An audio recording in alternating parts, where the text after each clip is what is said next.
guys, that's right. So 4 more of President Trump's cabinet nominees will appear for their confirmation hearings today. So Interior Secretary nominee Doug Burgum will appear, EPA Administrator nominee Lee Zeldin, and Housing and Urban Development Secretary nominee Scott Turner will kick off the day with their hearings at 10 a.m. Eastern Time. And Scott Bessent, Trump's pick for Treasury Secretary, will begin his hearing at 10:30.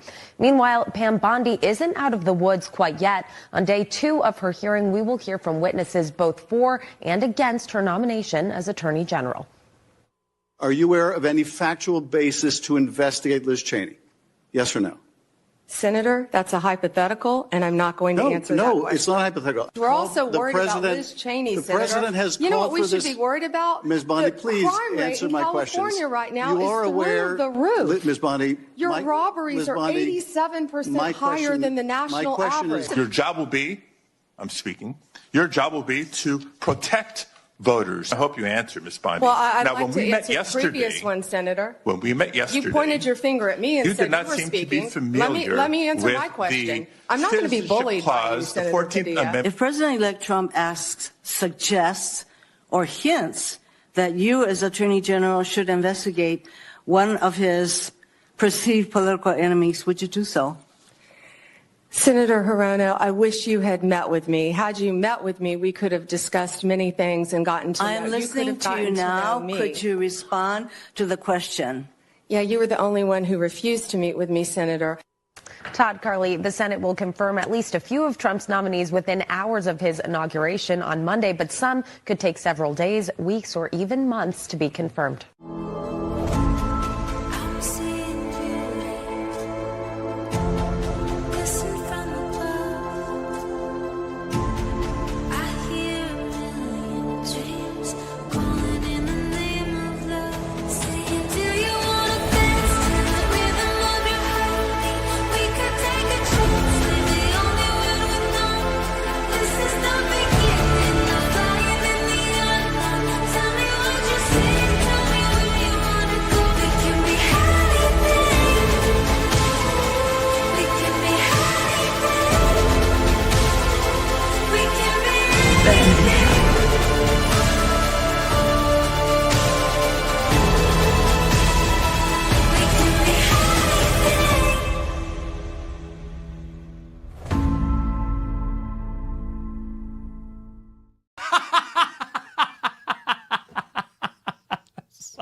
Do you get it? Do you get it? Lock in with me, chat. Pam Bondi, 007. The name's Bond. Pam Bondi. It's perfect. I freaking love it. I would watch that. Make that a Netflix special. Actually, Melania Trump's getting her own streaming show, effectively. Melania Trump. Amazon paid $40 million to Melania Trump just for the license to stream a documentary about her life. So I think Pam Bondi's gonna be just fine. Today, ladies and gentlemen, Pam Bondi's back for round 2, which I don't mind, right? I don't mind. Pete Hegseth got 1 round. Pam Bondi is inarguably the most important position inside of the Trump administration. She's the most powerful law enforcement official in the world. You could argue she's far more powerful than any military general or anybody at the Pentagon, given the fact that Main Justice, ladies and gentlemen, sets the tone for all law enforcement across every conceivable criminal enterprise in this nation. And Pam Bondi is in the chair again today in just minutes. We saw yesterday her snap Adam Schiff like a pencil. And ladies and gentlemen, she's back. It's the same committee. It's the same Democrats. So it'll be the same thing, her slapping people around, Sheldon Whitehouse, Dick Durbin. Oh, baby, it's going to be a blast. Today, Thursday, January 17th, 2025, confirmation hearings continue with Pam Bondi, Doug Burgum, Lee Zeldin, and more. Biden takes credit for Donald Trump's peace deal, and Joe Biden officially does a farewell address. Oh, man, it was so cringe. I was talking with ALX. I'm like, yo, do we go live for this? He's like, here's what's going to happen. It's going to be like 10 minutes long. It's going to be a disaster. He's going to stumble and mumble over his words, and everyone's going to hate it. And boy, was ALX right. That's why we call him ALX AI. Chairman James Comer will join the program today, along with Mike Davis, to talk Pam Bondi. We're going to have another marathon of hearings today, and I just want to say thank you. I want to say thank you on behalf of everybody here at the team. We do this because clearly there's a massive appetite for it. Yeah, it's pretty brutal. I mean, don't feel sorry for me, but like it's our team's on for like these set 6 and 7 hours straight lives, but we do it for you. We lock in for you because clearly people want to see this and want to see it broadcast without a bunch of news anchors from left-wing networks blathering and talking all over it. It's amazing. We go check in with MSNBC, NBC, CBS, even Fox, okay? Nothing but love. But even Fox, it's like you don't get the hearings without interruption. You don't get them without like people blathering or having to flap their gums over the commentary. You get a bunch of like people having to edge in. No, baby. We're going to let the chat speak. We're going to let Pam Bondi speak, and we're going to defend and support her, ladies and gentlemen. That's what we're going to do on this program. A third day of hearings for us. We're on our way to 20 straight hours live, and we freaking love you, ladies and gentlemen, from here to the moon. All right, here to the moon. Love the chat. Shout you out. My name is Benny Johnson, and this is The Benny Show. How do we keep up the energy for this? And I'm going to share something very personal with you about Pam Bondi, my personal experience with Pam Bondi, and I have debated a long time about sharing this. I have been silent about something horrible that happened to my family over the summer. I want to explain to you why I so full-throatedly and muscularly support Pam Bondi, because I have personal experience with who she is as a person and who she is as a litigator, a lawyer, and somebody who just has a soul. And I'm really excited to share that with you, actually. I've talked about it with my wife over the last 24 hours. And so we're up publicly about our experience with Pam Bondi. I'm going to share that with you in just a second. Ladies and gentlemen, the way that we keep the energy rolling on this program is partially caffeine, but I'd be lying if I told you that I live on caffeine alone. You have to have your greens. You have to have fruits and vegetables. You have to have other vitamins. Field of Greens is how I am able to get my healthy doses throughout the day of diet and nutrition. Ladies and gentlemen, Field of Greens is a spectacular drink that I use every single day. It's radically better than so many of the supplements that are on the shelf. The reason why is that when you enjoy a glass of Field of Greens, not only is it delicious, but it's also guaranteed to improve your health or money back. Each fruit and vegetable in Field of Greens was doctor selected for a specific health benefit. There's a heart healthy group There's a heart healthy group, lungs and kidneys groups, metabolism and healthy weight. Keeps you all locked in, ladies and gentlemen. I love the energy that I get with Field of Greens. It's how we're able to deliver these shows for you. And we are thankful, ladies and gentlemen, for the capacity to do that.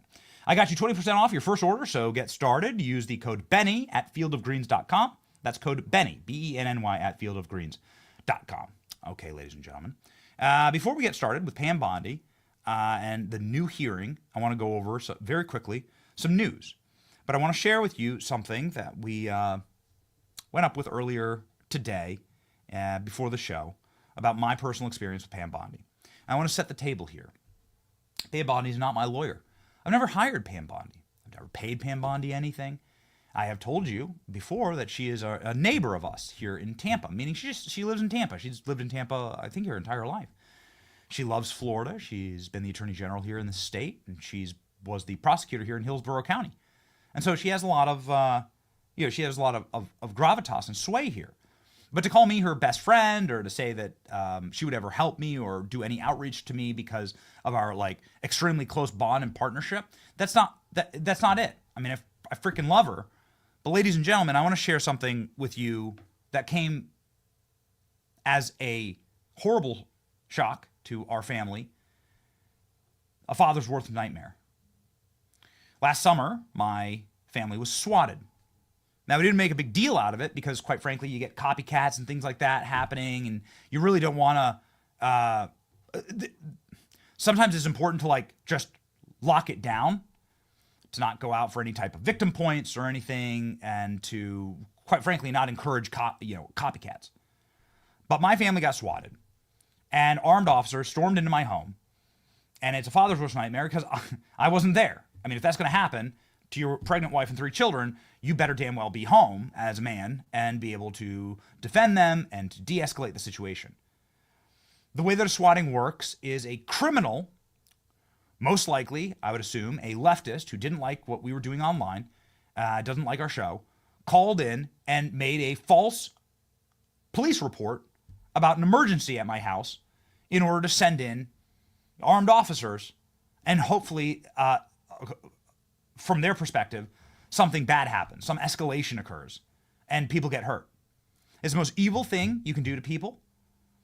It's atrocious. It puts the lives of my children in jeopardy. And it happened while I was at the RNC convention of all times.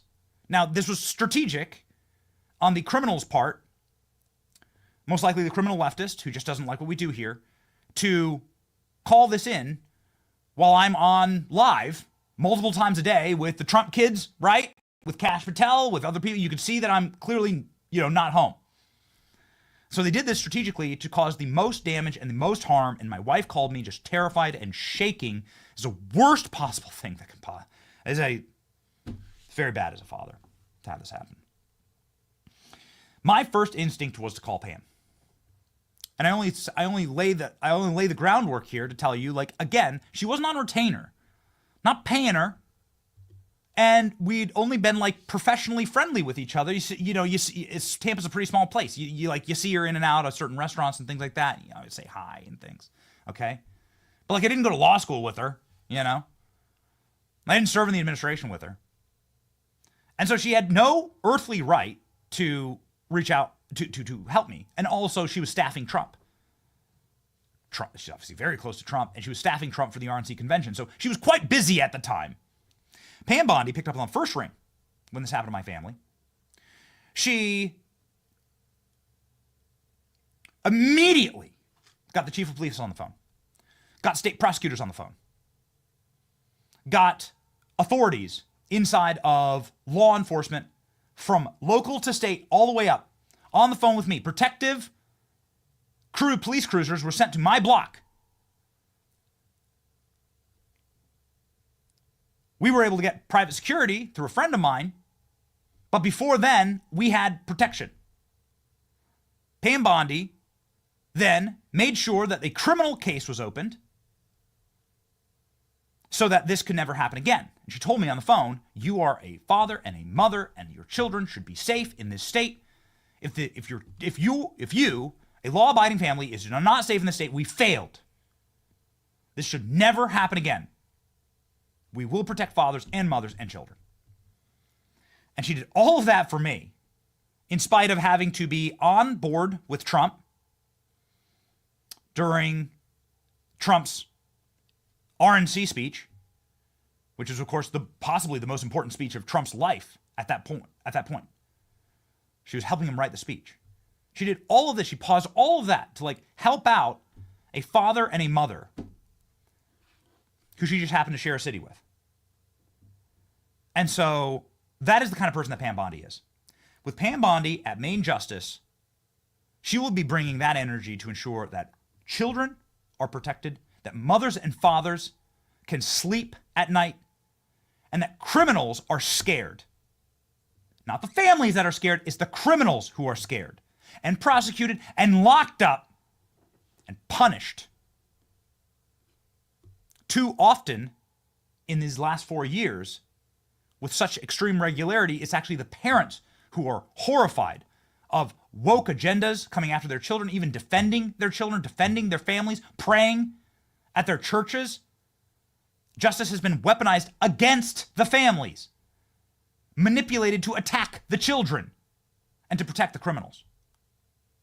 So I have witnessed in my own life Pam Bondi defending the families, reversing that sick and demonic trend of attacking mothers and fathers and children, and putting the weight of the state and the force of law on the criminals where it belongs. Pam Bondi has been a godsend to me and my family. I pray to God that every senator hears this, understands this, and knows that Pam Bondi is what we need for justice in America. Ladies and gentlemen. All right. That's my story. If you have your own story, I encourage you to share it.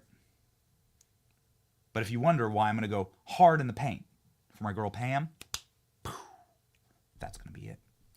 Ladies and gentlemen, before we get to Pam Bondi's hearing yesterday, some of the highlights, and then also a hearing today, as you can see, we have a preview screen here. Let's go ahead and check. We have the preview screen. Pam Bondi will be speaking in. We'll be there in a couple minutes. You don't have anybody seated just yet, and literally just started. But we're going to make sure that we go there.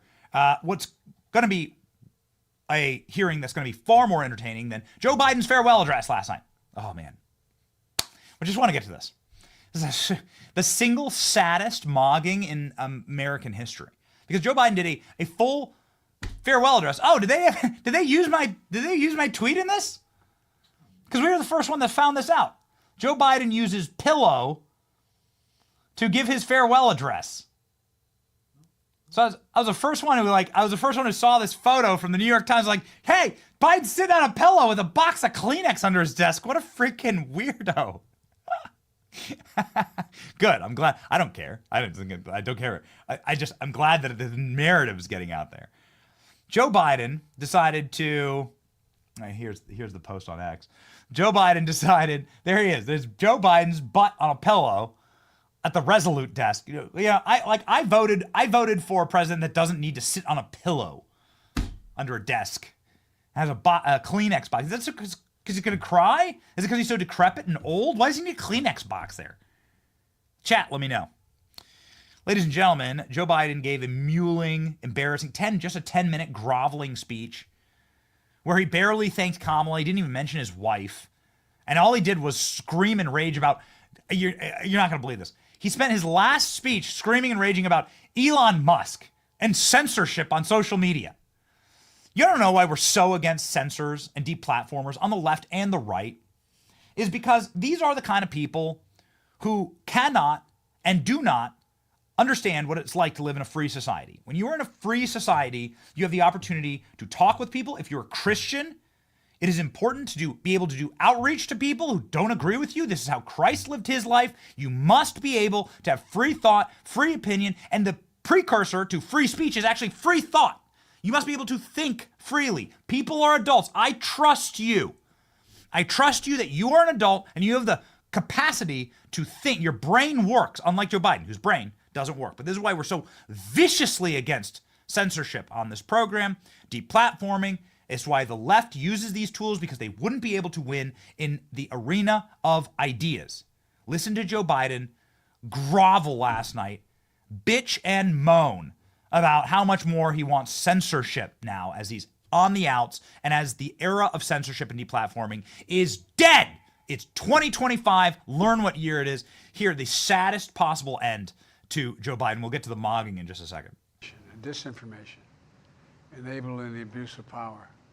The free press is crumbling. Editors are disappearing. Social media is giving up on fact-checking. The truth is smothered by lies told for power and for profit. We must hold the social platforms accountable to protect our children, our families, and our very democracy from the abuse of power. Meanwhile, artificial intelligence is the most consequential technology.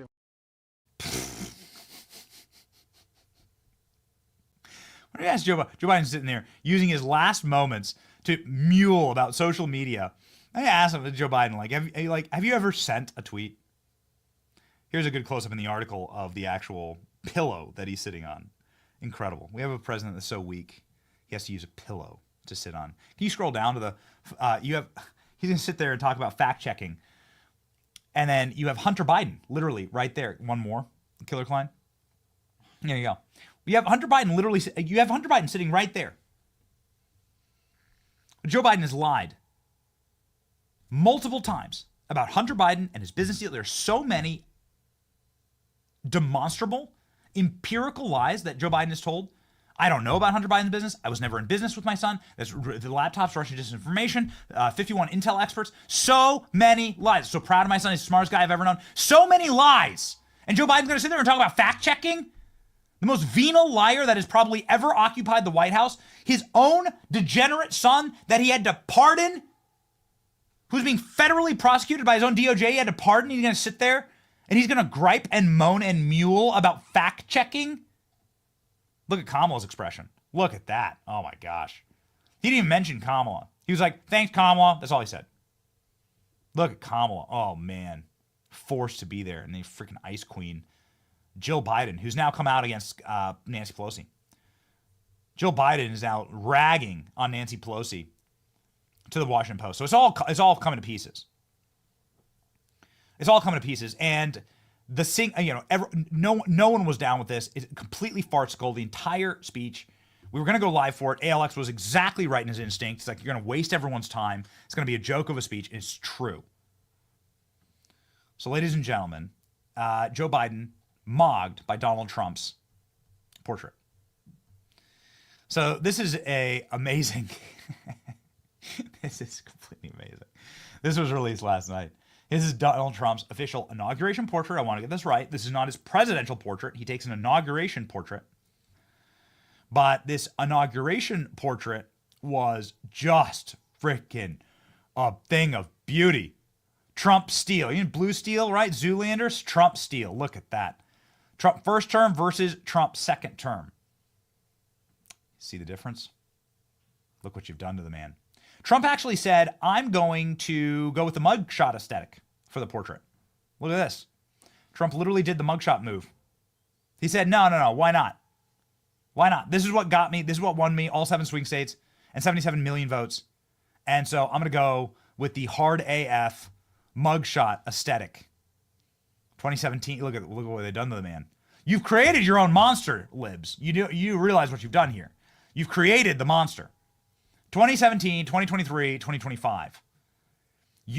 When Trump comes through with a wrecking ball, a bull, when Trump rolls through more powerful than ever, understand you did it to yourself, libs. Everything's changed since this moment. Trump even looks thinner, right? More fit. He looks younger somehow than he did almost 10 years ago. There you go. Look at that. The eyes are different. The steely resolve, ladies and gentlemen. It's a thing of beauty. Here's the official correction right here. This is the official 4K high def portrait. This was then released subsequently later last night. Look at that. This is your official portrait for the inauguration. Ooh, man.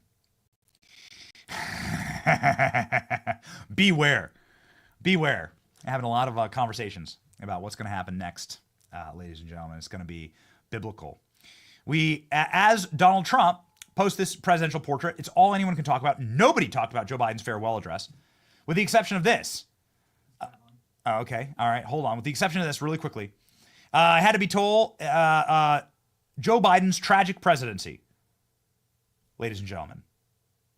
Had he been told in 21 that Joe Biden would wind down the pandemic, provide over the great jobs market, and guide us to a soft landing, you would have thought he cruised to a second term. And yet, libs, these are libs. Libs are now saying we've destroyed. Joe Biden's a failure. They're now totally and completely admitting it. On the eve of Joe Biden finishing out the most embarrassing, fraudulent, humiliating term as president, even his own party is disavowing him. The energy. Oh, the energy. It's so great. Ladies and gentlemen, I believe Pam Bondi is back in the chair. We are excited for day number 2. Ladies and gentlemen, yesterday we saw Pam Bondi just nuke from space these libs, just absolutely scorched earth. And we're going to have the same opportunity to watch that today. Watch for Adam Schiff, Adam Padilla, Selden Whitehouse, Dick Durbin, Pam Bondi, ladies and gentlemen, in the chair, Chuck Grassley, gaveling in. We have some great highlights from yesterday, but I don't want to miss anything that we're going to see today. So let's pop this up. Described her Ladies and extensive gentlemen. experience, outstanding qualifications, and Just character. got started.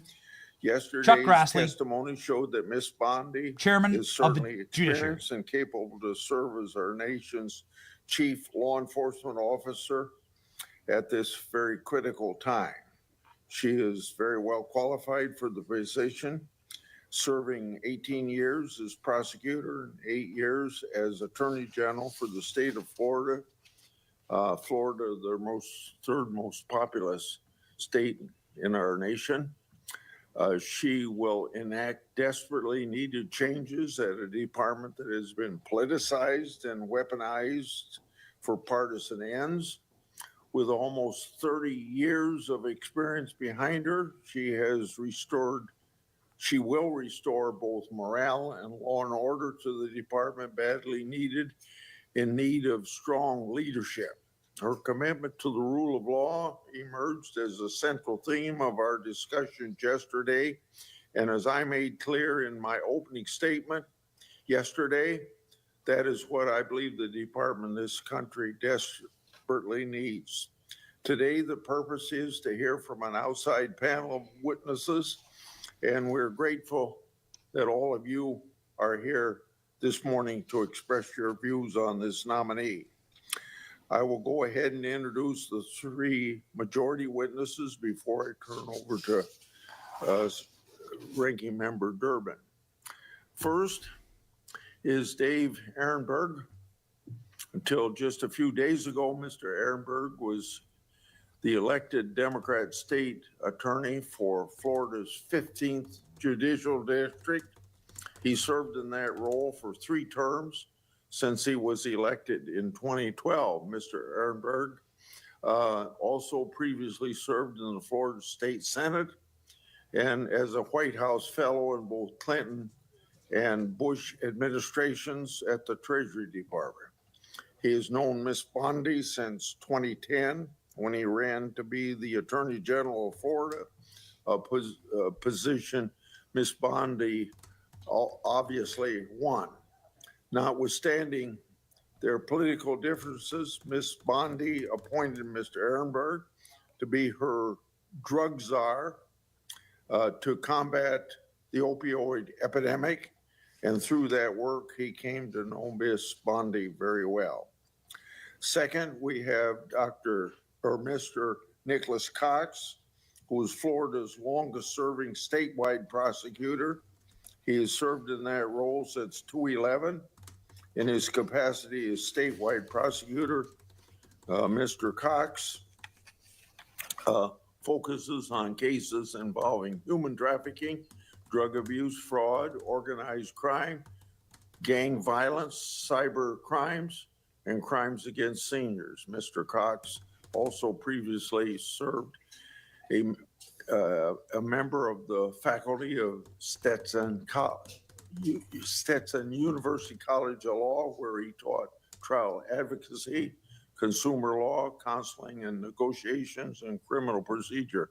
Mr. Cox has extensively experienced observing Ms. Bondi's work as a lawyer and administrator. Ms. Bondi began her career as an intern in his office while serving as Attorney General. She appointed him to his current office. Third and last, we have Sheriff Emery Gainey, a career law enforcement officer with more than 40 years experience. Sheriff Gainey has served as a sheriff of 2 counties in Florida. When Ms. Bondi served as Attorney General, he served as her Director of Law Enforcement and Director of Victim Services. Through his work as law enforcement officer in Florida, Sheriff Gainey is very familiar with Mrs. Bondi's work with state, local, and federal law enforcement, as well as her work to address drug abuse, fight human trafficking, and victims of crime. Thanks, all of you, for serving. Senator Durbin. Thanks, Chairman Grassley. I want to take a moment to reflect on yesterday's session with Ms. Bondi. There seemed to be a meeting of minds on criminal justice reform and the pressing need to protect our children online. those are good things. There are still some outstanding issues from yesterday's hearing that I'm struggling with. Let's start with a very important issue. Who won the election in 2020? Why are we still asking that question? For goodness sakes, we moved on to a new election. You would think that'd be over. The reason why that's still a relevant question is it gets to the heart of our democracy. The peaceful transition from one president to a new president by the will of the people without resistance and without denial. Does the phrase hanging Chad have any significance to our witnesses? It does to me and to every American. In the year 2000, Bush versus Gore, there was a contest that went on into December and numerous court contests associated with it as to who actually won that election. There came a moment when Al Gore stood up and said, that's it, it's over. I've gone to court. I can keep All right, going ladies and to gentlemen, court, we're going but to I don't mute think this. that- So I'm going to explain to you exactly what happens. This is a production note. This is something that happens regularly on this program. Here's what we were told the entire day yesterday was that this was Pam Bondi hearing number 2. But now what it looks like is, at the very least, this is the beginning. ALX is ravenously checking.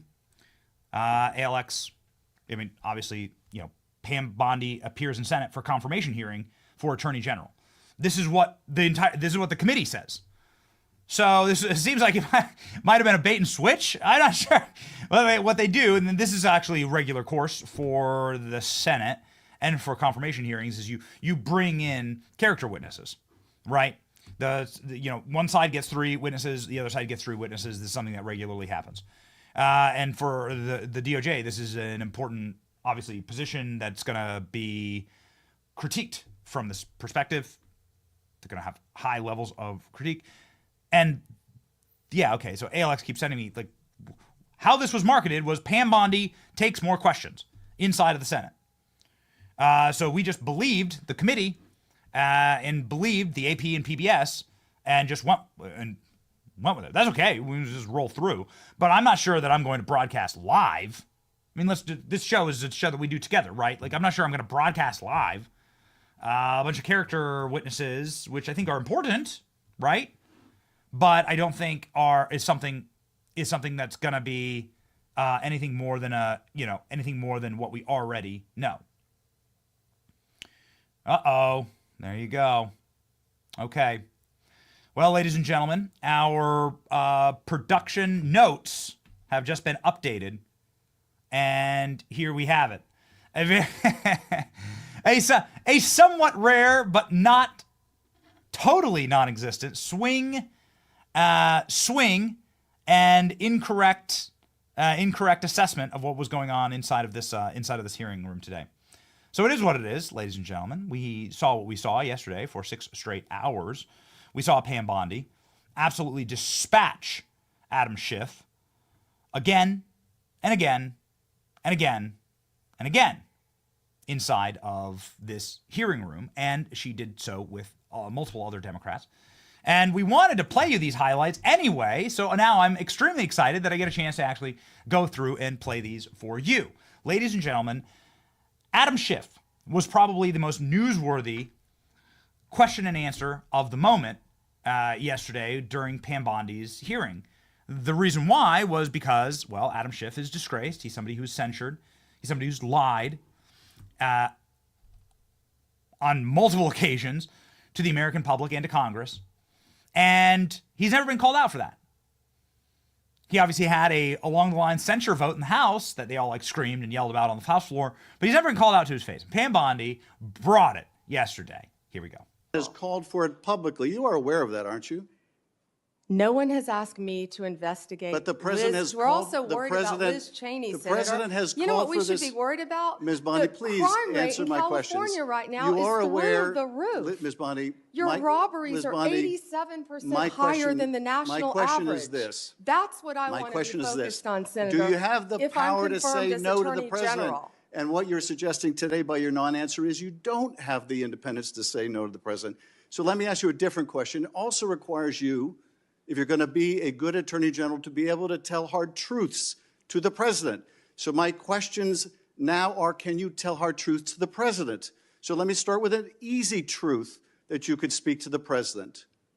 Can you tell us, can you tell him that Donald Trump lost the 2020 election? Can you say that? Do you have the independence to say that? Do you have the gravitas, the stature, the intestinal fortitude to say, Donald Trump, you lost the 2020 election? Can you tell us that here today? Senator, what I can tell you is I will never play politics. You're trying to engage me in a gotcha. I won't do it. I'm just asking you a simple I question. won't play If you can politics speak truth with any ongoing to power. investigation, So let me ask you another. like you did leaking your colleague Devin Nunes's memo. If you be able to review hundreds of cases on day one? I will look at every file I am asked to look at. Of course you won't. So will you advise the president? Can I answer the question? Well, my question I is, would have plenty of staff. You said, of course you want. You'll be able to review Listen, hundreds I'm of not going to cases on the first day? mislead this body nor you. All right, let me ask another question. You don't want to answer that. Let me ask You were another question. censured by Congress, Senator, for comments just like this that are so reckless. It will also. Boom! You were censured for comments like this that were so reckless. Also, your state is burning to the ground. Your state is a garbage-infested hellscape with criminals everywhere. I'm not saying people deserve it, but I am saying that the people of California should be smarter and not vote for people like Adam Schiff, who fell asleep. Got to grab this clip. Who fell asleep. So Adam Schiff, for all of his blowhardness and all of his bluster, freaking fell asleep yesterday during the committee hearing. Crazy stuff. We'll load up that clip for you. You got to see it. And ironically, it was exactly at the same time that he was talking about that Pam Bondi was talking about sleeper cells. Incredible. Ladies and gentlemen, we do have some breaking news, and I think it's worth, I think it's absolutely worth cutting into some of the greater overall commentary about Pam Bondi, because it has directly to do with Pam Bondi, because the person who holds Pam Bondi's former office here in the state of Florida was just announced as the new senator from Florida, somebody named Ashley Moody. Ashley Moody is the attorney general for the state of Florida. Ron DeSantis just made the announcement that Ashley Moody will fill the Senate seat. Not Laura Trump, who we kind of wanted, ladies and gentlemen. Corey Mills, who's also a friend of the show, but Ashley Moody is also a friend of the show. So, good news all around, I suppose. Here's the article here from Axios. So this is breaking news seconds ago. This was published 5 minutes ago, first, right here. Florida Governor Ron DeSantis plans to tap State Attorney General Ashley Moody to replace Senator Marco Rubio when he leaves office and to become the next U.S. Secretary of State, Marco Rubio, according to a source briefed on the deliberations. Moody is a DeSantis Donald Trump loyalist. Her appointment will set off a chain reaction of office seeking and Florida political drama heading into 2026. The announcement is scheduled for a press conference on Thursday in Orlando. So is that going on right now? Do we want to just listen in? I don't know if... producers, help me out here. Did DeSantis actually do this live? Here we have the press conference going on right now. Here you go. Just to show you how nimble we are as a... Just show you how nimble we are as a team. Let's just listen in and hear if Ron DeSantis is making... That targeted then candidate Donald Trump. She took on Jack Smith for his politically motivated persecution of the former president. Fought back against the rogue Attorney General of New York for her politicizing justice. Led the Florida investigation into the second Trump assassination attempt in Palm Beach, even as the federal government continues to try to block her efforts. She's been a national leader in fighting the Biden administration on many different fronts, including on immigration. She's not only filed more than a dozen separate lawsuits, but she's actually won against Biden with his reckless border policies. She's demanded appropriately the impeachment of Alexander Mayorkas and the designation of Mexican drug cartels as foreign terrorist organizations. In her role as AG, she has stood strong for law and order. She believes in putting criminals in jail, not releasing them back onto the street where they will offend again. She does not support soft on crime leftist prosecutors. In fact, we have removed prosecutors here in the state of Florida, and she has stood with us every step of the way, and we have won those lawsuits as a result of her efforts. She's also rejected DEI, ESG, gender ideology, and supported our efforts to ensure Florida's education is free from impositions of the radical left. When COVID was raging, few were willing to stand up across this country. We in Florida established our state as a beachhead of liberty, as the free state of Florida, and she was with us every step of the way. We beat the Biden administration that had continued to keep our cruise lines closed, and we liberated the cruise industry because of her lawsuit. We also beat Biden on the employer vaccine mRNA mandate, which was going to have people lose their jobs if they didn't take this shot that many people didn't want. So her efforts were really critical in achieving those success for medical freedom. She was also a staunch opponent and helped us defeat Amendments 3 and 4 in the most recent November election. He's talking about Ashley Moody here. Just FYI, he's talking about someone named Ashley Moody. She's the current Attorney General of Florida. New Senate pick. Sued in the Supreme Court against Harvard's race-based affirmative action discrimination admission process. She sued Biden administration to prevent brutal transgender surgeries on these minor kids. And she challenged the federal accreditor system to free university from politicized leftist accreditors. She's also fought to strengthen the security integrity of our elections here in the state of Florida, which we treat very significant. She has led prosecutions of voter fraud cases against illegal aliens who voted here in the state of Florida. She's also supported other states as they attempt to secure their election systems, including in Virginia, where she urged the Supreme Court to uphold their removal of illegal aliens from the voter rolls. When it was revealed that FEMA aid workers under President Biden discriminated against Trump supporters who were impacted by last year's hurricanes here in Florida, she filed a federal civil rights lawsuit against those who were responsible, and Florida still remains the first and only state to hold these people accountable for their political discrimination. She's an outspoken proponent of the state of Israel and has battled against anti-Semitism in the business world, academia, and even taken on the United Nations, which she has pledged as a senator to defund once and for all.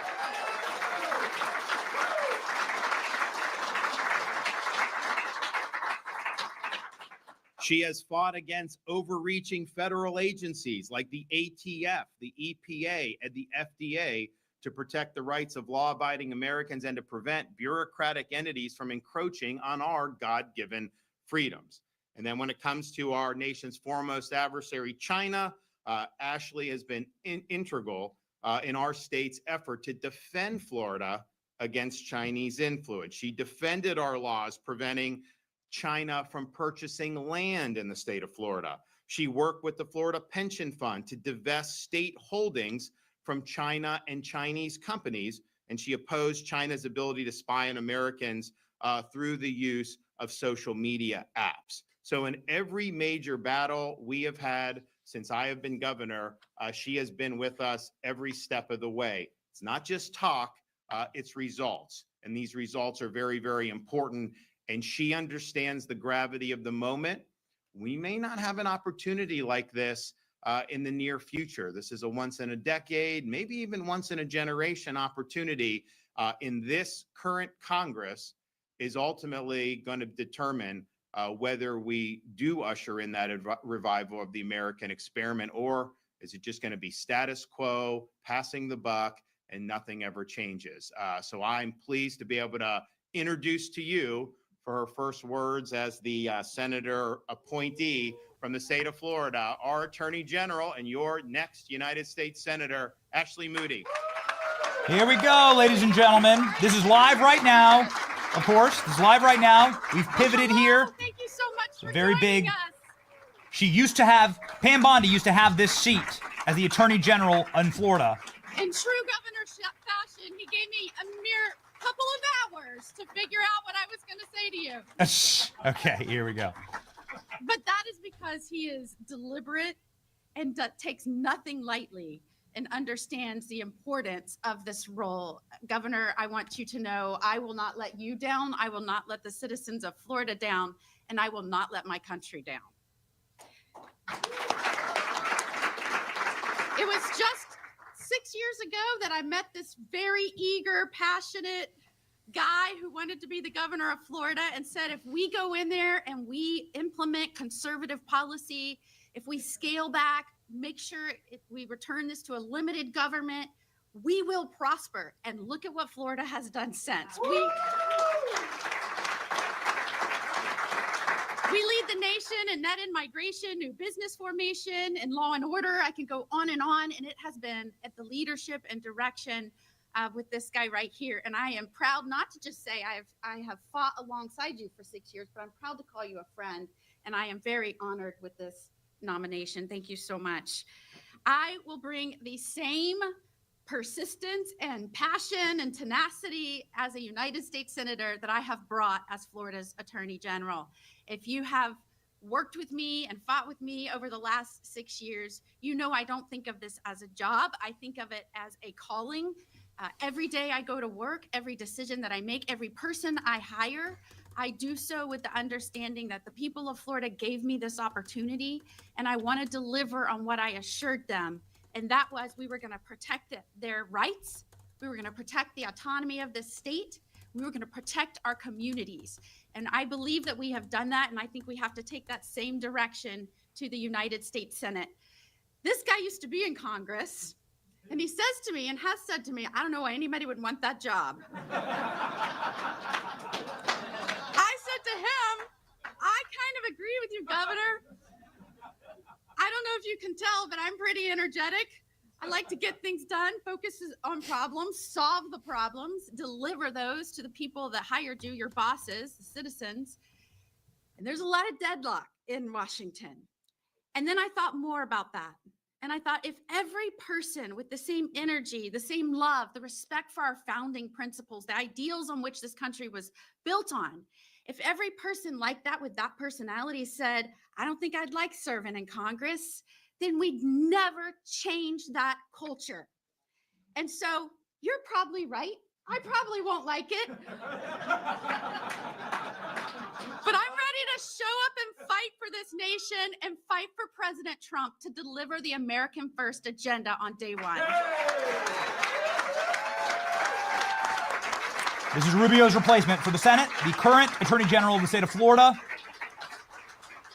What has angered me the most as Attorney General, as I have had to fight the Biden administration over the last 4 years, when we have seen policy after rule, after financial decisions, spending out of these agencies, as the agencies have gotten bigger, as they have taken more power, as they have tried to tell the states what to do more and more and more, all that does is take the will of the people, the want of the people through their elected representatives in Congress and turns this into a country we don't even recognize anymore. And whether it's agencies making these decisions when lawmakers should, unelected bureaucrats, or whether it's international organizations making decisions that our lawmakers should, we cannot stand for that. The only way to return this country to the people who govern it, is to make sure we have a strong Congress doing its job, passing laws, and actually approving the regulations that these unelected bureaucrats are trying to cram down on the American people. And I pledge to you, as a United States Senator, supporting the REINS Act, supporting any effort to rein back in our out of control federal agencies, make sure politics is pushed out of it, make sure we bring down spending. I am all for that. And I've got the backs of the American people, DOJ, and President Trump on that.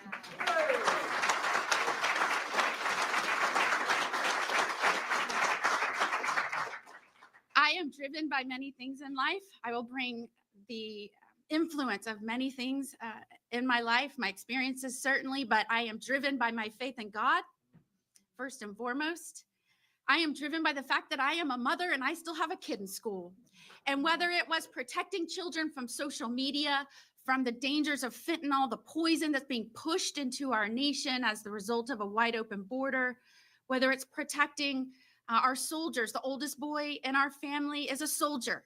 So whether it is supporting them while they are abroad or after they come home, I have their backs. And last but not least, God has blessed me with an amazing husband who's with me, Justin.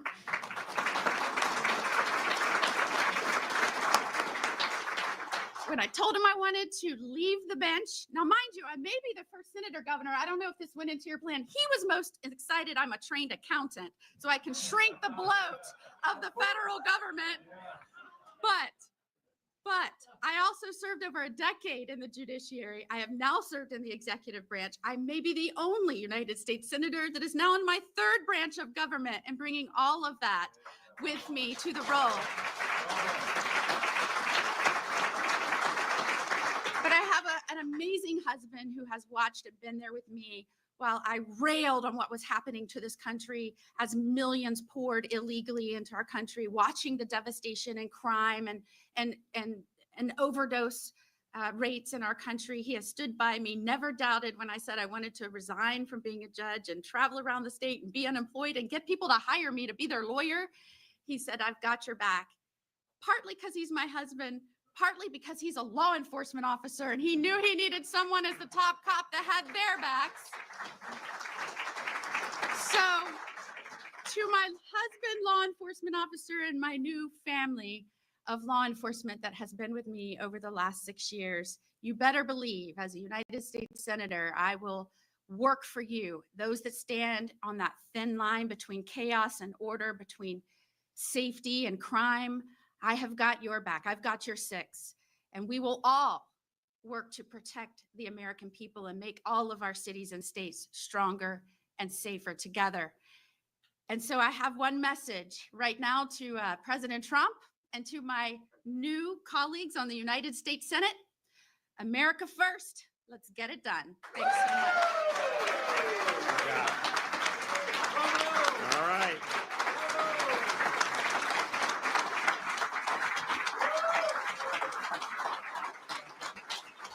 Very cool. And so she will be taking office most likely on the afternoon of January 20th. Wow. We anticipate Senator Rubio to get confirmed very quickly after the inauguration of the 47th president, President Trump. I want to thank Senator Rubio for his service in the United States Senate. I think he will serve the country ably as Secretary of State, and we need it because the last 4 years has been a total disaster under the Biden-Harris administration. That's true at the border. It's true on economy, but it's certainly true on foreign policy and national security. So I'll happy to take some questions. What do we got?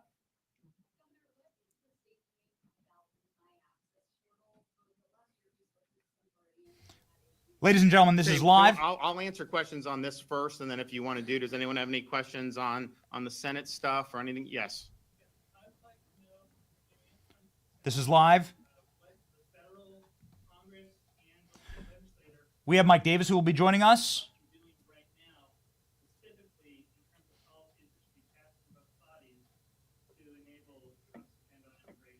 Well, I think, as you know, we have called this. But I want to tune in here, as I'm authorized to do as governor, for January 27th, so a week after President Trump's inauguration this Monday.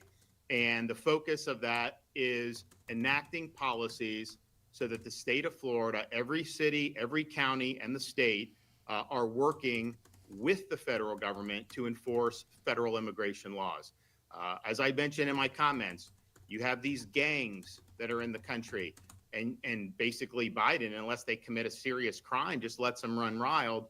Once we identify them, we're going to pass legislation that says if you enter Florida as an illegal, that is an offense we can hold you accountable for, and we'll immediately turn them over to the feds, and then the feds will send them back to their home country. We are also going to we've removed a lot of incentives, enticements for people to come to Florida illegally, but one of the ones that's still there from 2014 is giving in-state tuition to illegals.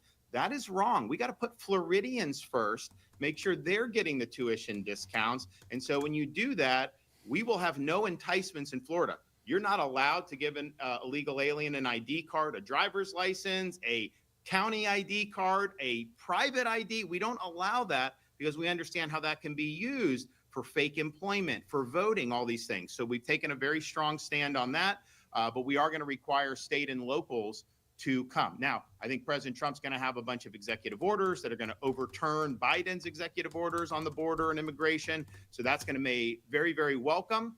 But I do think the Congress, and I know the Attorney General as a senator will support this, they need to overhaul the way we do immigration, period. No more asylum fraud, people coming and they're just claiming asylum when they're just coming across the border. It's been a massive fraud on the American people for many, many years. We also need to make sure that we do have a border wall built to prevent people from coming in areas where there aren't points of entry, which is important. And then the legal immigration system. You know, there's some people that say, as long as it's legal, it doesn't matter. I disagree with that. When you have programs that bring foreigner workers in that will work for less than Americans and the Americans get fired, that's wrong. That should not happen in the United States of America. We need to focus on assimilating people instead of having millions of people come, whether it's legal or illegal. We've got to get these numbers right. We got to promote a culture of assimilation. And we have not done a good job of that over the last very many decades. So I think Congress has some work to do. I think the president can do a lot on his own. We will be in Florida when we enact these policies, working hand in hand, and that'll be a force multiplier. And people will say, well, why do it now? Why not wait till May? And I just understand, if you waited till the regular session, it would really not even be till July 1st, because that's typically when these bills take effect. But why now? Well, one, we have a sense of urgency. We recognize this moment is very significant. I have heard Republicans moan about the border and the immigration for years. Okay, fine. Well, now you have an opportunity to do it. So let's get up there and do what the people sent us here to do. So we all should have that sense of urgency, regardless of what else is going on. But then practically, president's going to come in.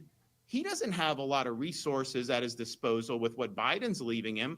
He's going to need to go to Congress, get funding for the border wall, get funding for more detention beds, get funding for more ICE and other things.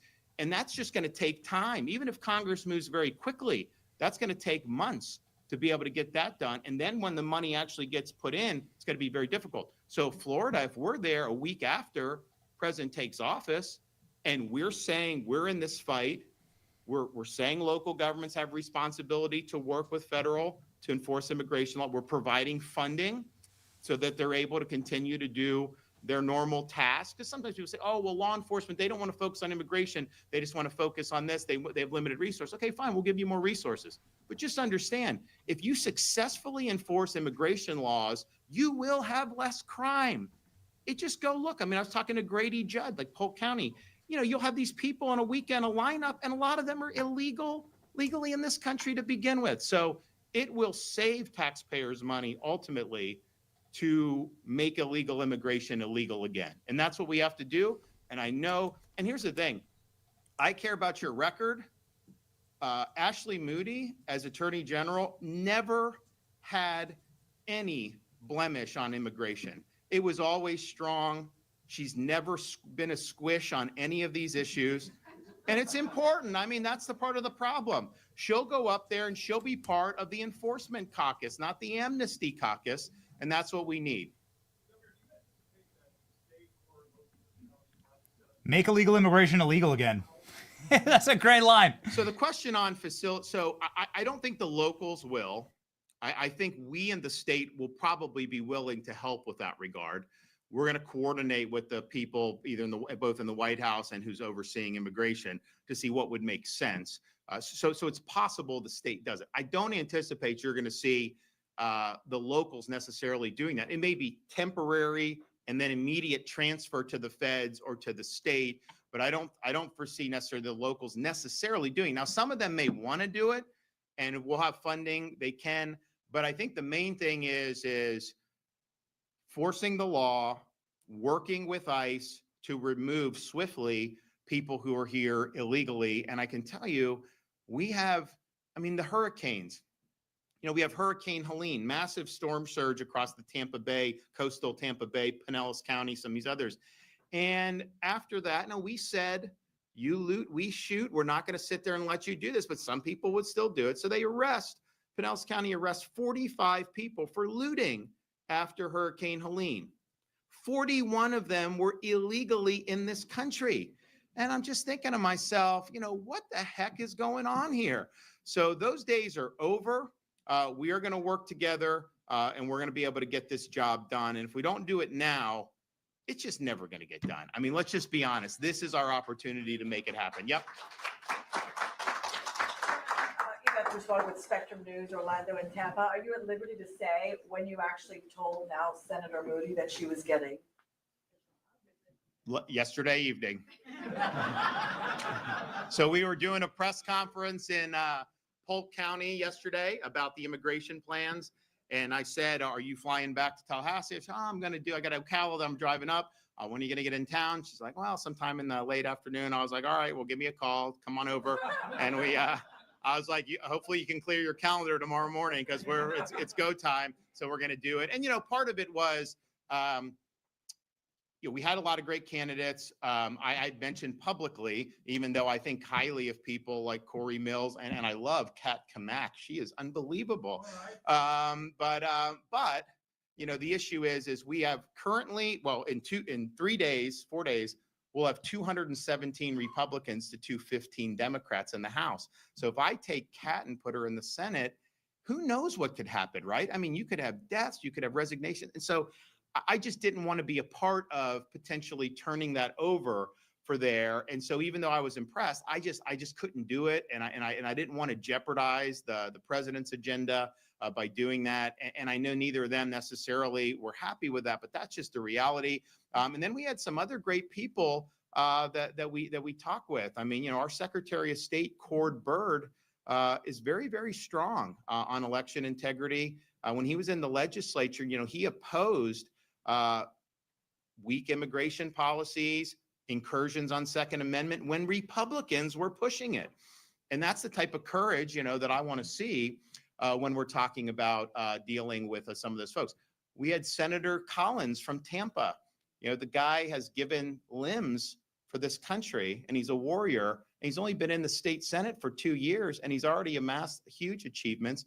So I think they're all going to do very well in the future. And so I was impressed. And we also reviewed many other people too. Those were kind of the last 5 or 6 that I think were in the mix. But ultimately, I can get a binder on somebody. I can watch some of their interviews, whatever. But I've also been alive working for 6 years alongside the Attorney General, and she's never let us down once. Not one time in 6 years. And that matters to me. And so she was always someone that, was near the top of the list. And so but I also just understand, these things, you just gotta let it set, make sure you're comfortable and then pull the trigger. Yep. Replacements, and totally separate, but associated to what you said. Will you bring back any Florida Highway Patrol troopers from Texas to Florida to deal with this immigration? So on the Attorney General, my chief of staff, James Uthmeyer, is kind of like Ashley. He's proven himself in these fights, and I think she's got big shoes to fill, but I think he'll do a good job doing that. So you can anticipate that. I'm not going to make the appointment before it's available, but I think that's something that will happen. Now, so yes, we're gonna use the resources to best benefit Floridians. The reason why we've helped Texas is because Biden wouldn't help Texas, and so the states have to band together. All right, ladies and just gentlemen. like Texas. Okay, so there we go. We appreciate you guys understanding our hard pivot here today. We had to do a hard pivot because of breaking news and also because of some, let's just call it incorrect reporting out of the Senate about Pam Bondi's second day of testimony, which is actually a panel of witnesses and not Pam Bondi herself. Now, ironically, it's Pam Bondi's successor, Ashley Moody, who's just selected for the Senate. So I guess the wheel of time continues to spin. Time is a flat circle and everything is connected, and 7 degrees of Kevin Bacon, and so on and so forth. Ladies and gentlemen, Ron DeSantis announcing live Ashley Moody speaking live. She will be the next senator, and he says she'll be sworn into the Senate on the 20th of January. Here's a photo of Ashley Moody in our studio. She came to visit. She also is from Tampa. So, wow, got to tell you, the corridors of power run right through this show.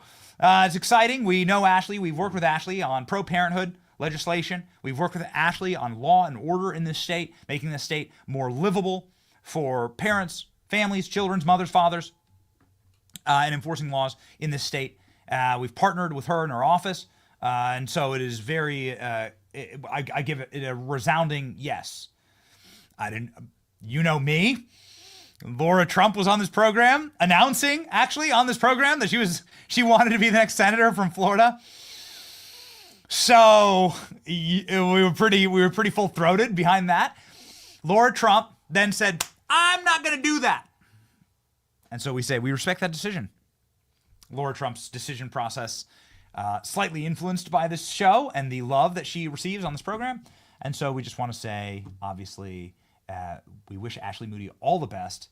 She's a strong and spectacular pick for this role, and she's been an absolute bulldog fighter in this state for freedom and America first. Too many fronts to count, actually, in the way that Ashley Moody has gone about. But one that stands clear and rings like a bell to me is her fighting Joe Biden and Maine DOJ about the assassin that tried to kill Donald Trump in this state, a man named Ryan Ruth, who was posing and camped out outside of Donald Trump's golf course trying to kill him. And the state of Florida has been very, very aggressive in that case because it happened here, and the jurisdictionality is here. And so I loved seeing that fight. It was great. And we know how much they've done to try and cover all of this up. Ladies and gentlemen, so it is a good day for all of us. We're proud of this. This is fantastic as we gavel in the great Mike Davis, who's here with us live on the program to talk Pam Bondi and what Pam Bondi is going to do at Maine DOJ, ladies and gentlemen. We're very excited to welcome Mike to the program today. This should be a lot of fun. Here we go.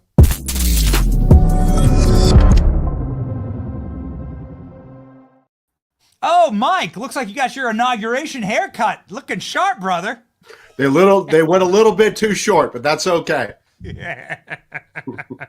I was expecting a feathered cap for the Viceroy. I expected a long plume. Yes. But, hey, amazing times yesterday with the Pam Bondi hearing. Adam Schiff getting completely bitch-slapped and humiliated in front of the entire country. We promised you, ladies and gentlemen, Adam Schiff sleeping. And so I'm not a liar, so I'll show you here. Here's Adam Schiff actually falling asleep in his own committee hearing. This is how much Schiff actually cares. Yeah, there were a lot of Democrats that got smacked around a bit yesterday. Mike, I'm sure you were watching. Your former boss, Chuck Grassley, chairing the committee. And it was a great showing for Pam Bondi, at least as far as we were concerned. Your takeaways, Mike?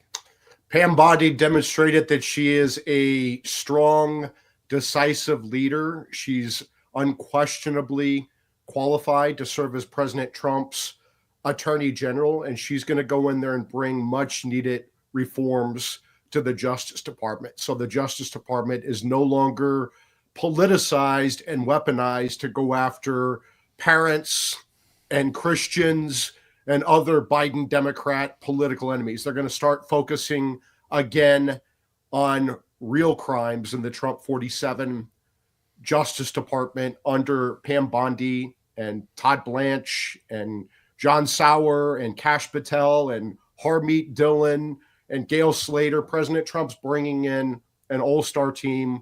We saw that with Pam Bondi yesterday. She's ready to lead immediately. She doesn't need to have training wheels. She was the attorney general for the state of Florida for 8 years. She was a longtime state prosecutor.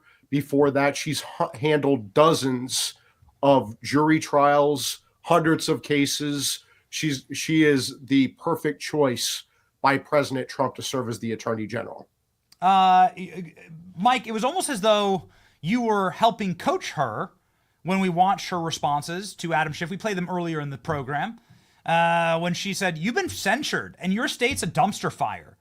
And you're clearly not letting me talk. This is exactly why everybody in Congress hates you and why your humiliation here." You also leaked the Nunes memo, which is illegal, which was pretty fiery. It's a different type of candidate for these positions. This is not the way that Jeff Sessions behaved.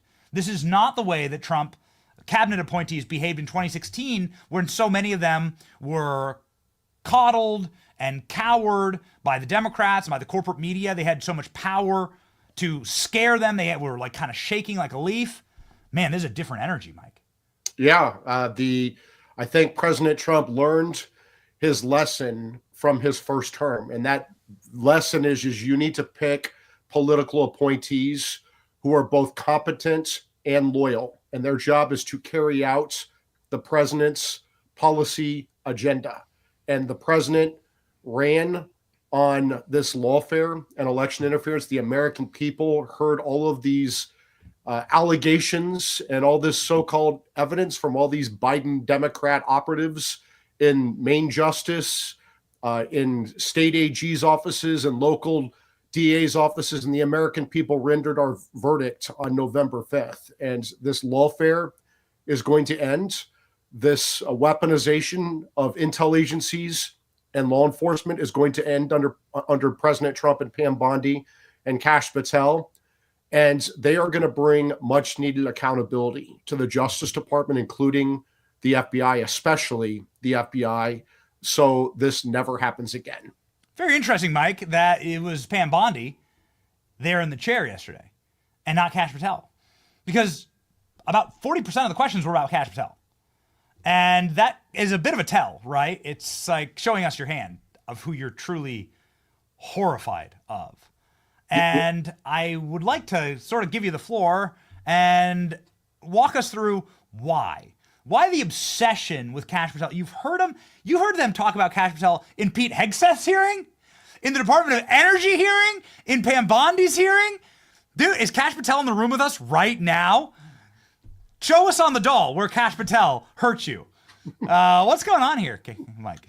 Well, I mean, if I were these Biden Democrats who ran this illegal criminal conspiracy against their political enemies, including parents and Christians who are apparently the Biden Democrats' political enemies, which is just sickening in itself, I would also be fearful of people like Pam Bondi and Todd Blanche and John Sauer and Kash Patel and Harmeet Dillon, because this is not going to fly under the Trump 47 Justice Department, that the FBI is sent after parents outraged by gender chaos in schools and the resulting rapes in high school bathrooms because of the gender chaos. The FBI is not going to be deployed to go after Catholics who the FBI thinks are too Catholic, right? So we saw that in Richmond. We're not going to have the FBI locking up Christians, including a 75-year-old Christian, for praying at an abortion clinic, while the Justice Department, including the FBI, gives amnesty to their political allies and goes and throws the book at their political foes. It's not going to happen, and I think that's why they're fearful. I would be particularly fearful if I were Obama, Biden, Hillary, Clapper, Brennan, Jay Bratz, Jack Smith. I would be particularly fearful of when Kash Patel uncovers Crossfire Hurricane. He's already started to do that. In the first term, he was the key behind uncovering Russian collusion hoax, Crossfire Hurricane. Remember, they got that declassified, and President Trump was going to release that the day before he left office. They declassified Crossfire Hurricane the day before they left office, and then the FBI, the intel agencies, ran to Mark Meadows, the White House chief of staff, and said, you can't release this. You haven't done a Privacy Act review. You're going to commit a crime. You're going to reveal sources and methods if you don't do a Privacy Act review. So they said, do your Privacy Act review and get this out. Well, guess what? They didn't do the Privacy Act review the day Trump left office and got that out. They did the Mar-a-Lago raid instead to go get back Crossfire Hurricane. So I would be very fearful if I were any attorney, prosecutor, agent, witness, Democrat operative who had any involvement whatsoever on Crossfire Hurricane. So you name dropped Barack Obama there? Do you think that there is implications and culpability for the former president, who seems to be very cozy with Trump? Hey, hey, buddy, hey, pal, let's make a secret handshake here at the funeral of Jimmy Carter, possibly because he has so much to lose? Is that what you're saying, Mike? Well, let's just put it this way. We know that there is an Oval Office meeting where then President Barack Obama, then Vice President Joe Biden, FBI Director Comey, CIA, Clapper, all of these officials made up the Russian collusion hoax. They used the Logan Act, which is never used. That was Joe Biden's suggestion to as the predicate, as the pretext to open the Russian collusion hoax. And they spied on the presidential candidate, Donald Trump, and they continued to spy on him as the president of the United States. And they hobbled his presidency. They lied. They had Perkins Coie make up the Steele dossier for the Democrats. They made up the Russian collusion hoax. They got spy warrants from the FISA court on a presidential candidate. They continued to spy on him as the president. They lied to the FISA court. This is the biggest scandal in American history. This is why the Democrats did the Mar-a-Lago raid. This is why they continued to do everything they could to try to bankrupt Trump, throw him in prison for the rest of his life, throw him off the ballot and take off his head. It's because of Crossfire Hurricane. I've been saying this repeatedly since the Mar-a-Lago raid nearly 3 years ago.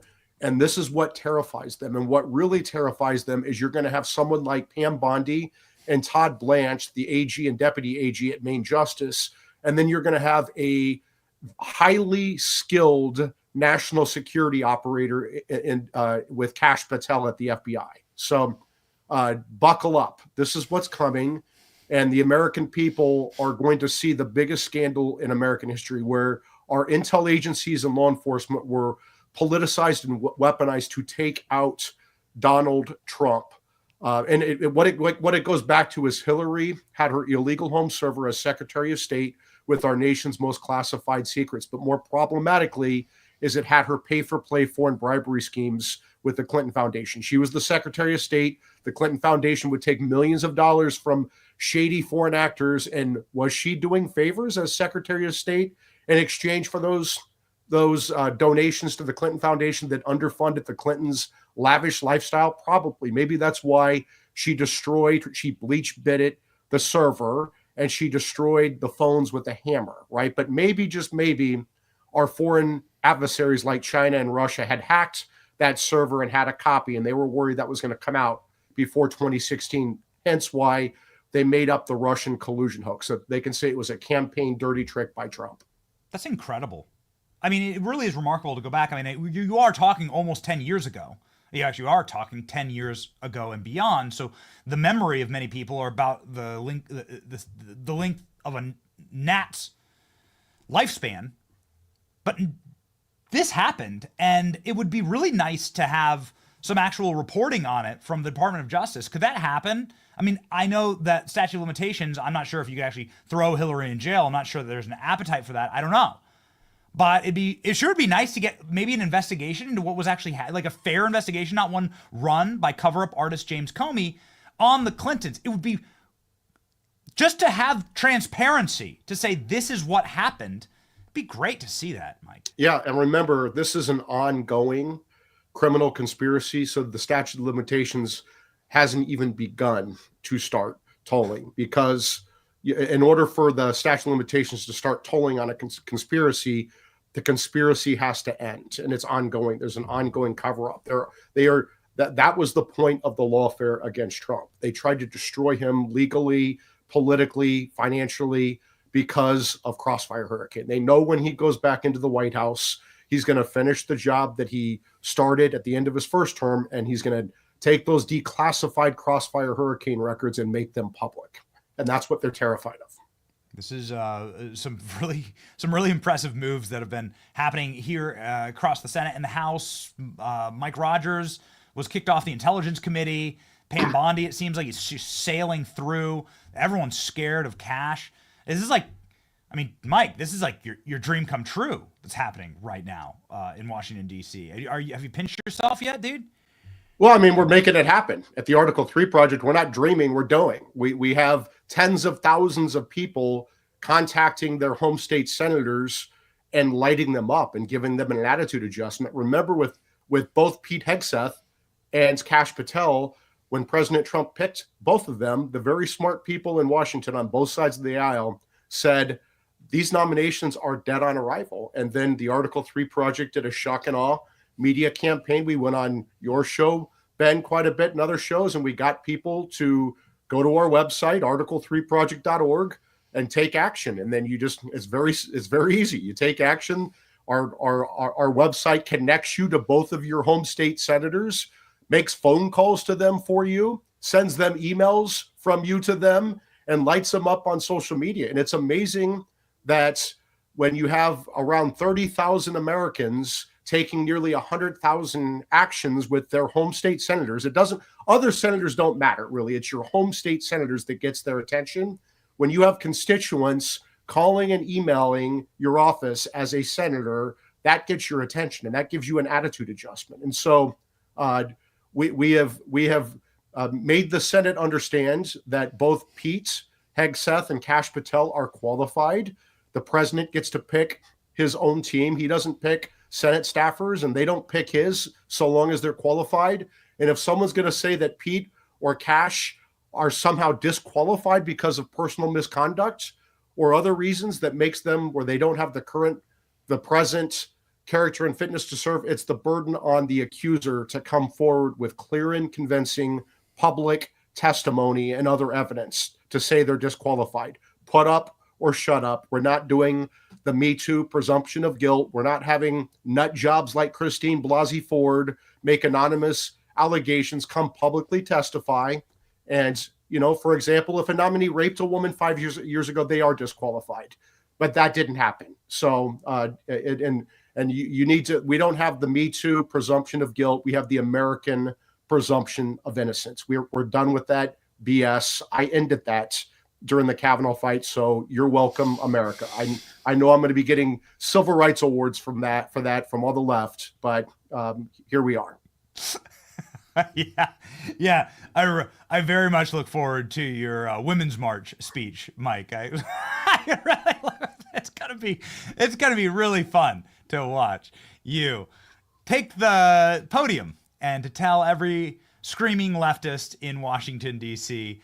what's up. Yeah. Like you do on this program. So in closing here, Mike, what's going on with Pam Bondi, man? Chairman Grassley really closely. I think that everybody, even the Democrats are saying she's gonna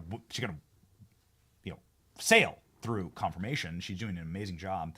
What's going to happen day one, and more importantly, given her testimony yesterday, talking about January 6th, saying that she's going, I know this is an issue that's near dear to your heart, saying she's going to be reviewing at the president's order January 6 cases individually.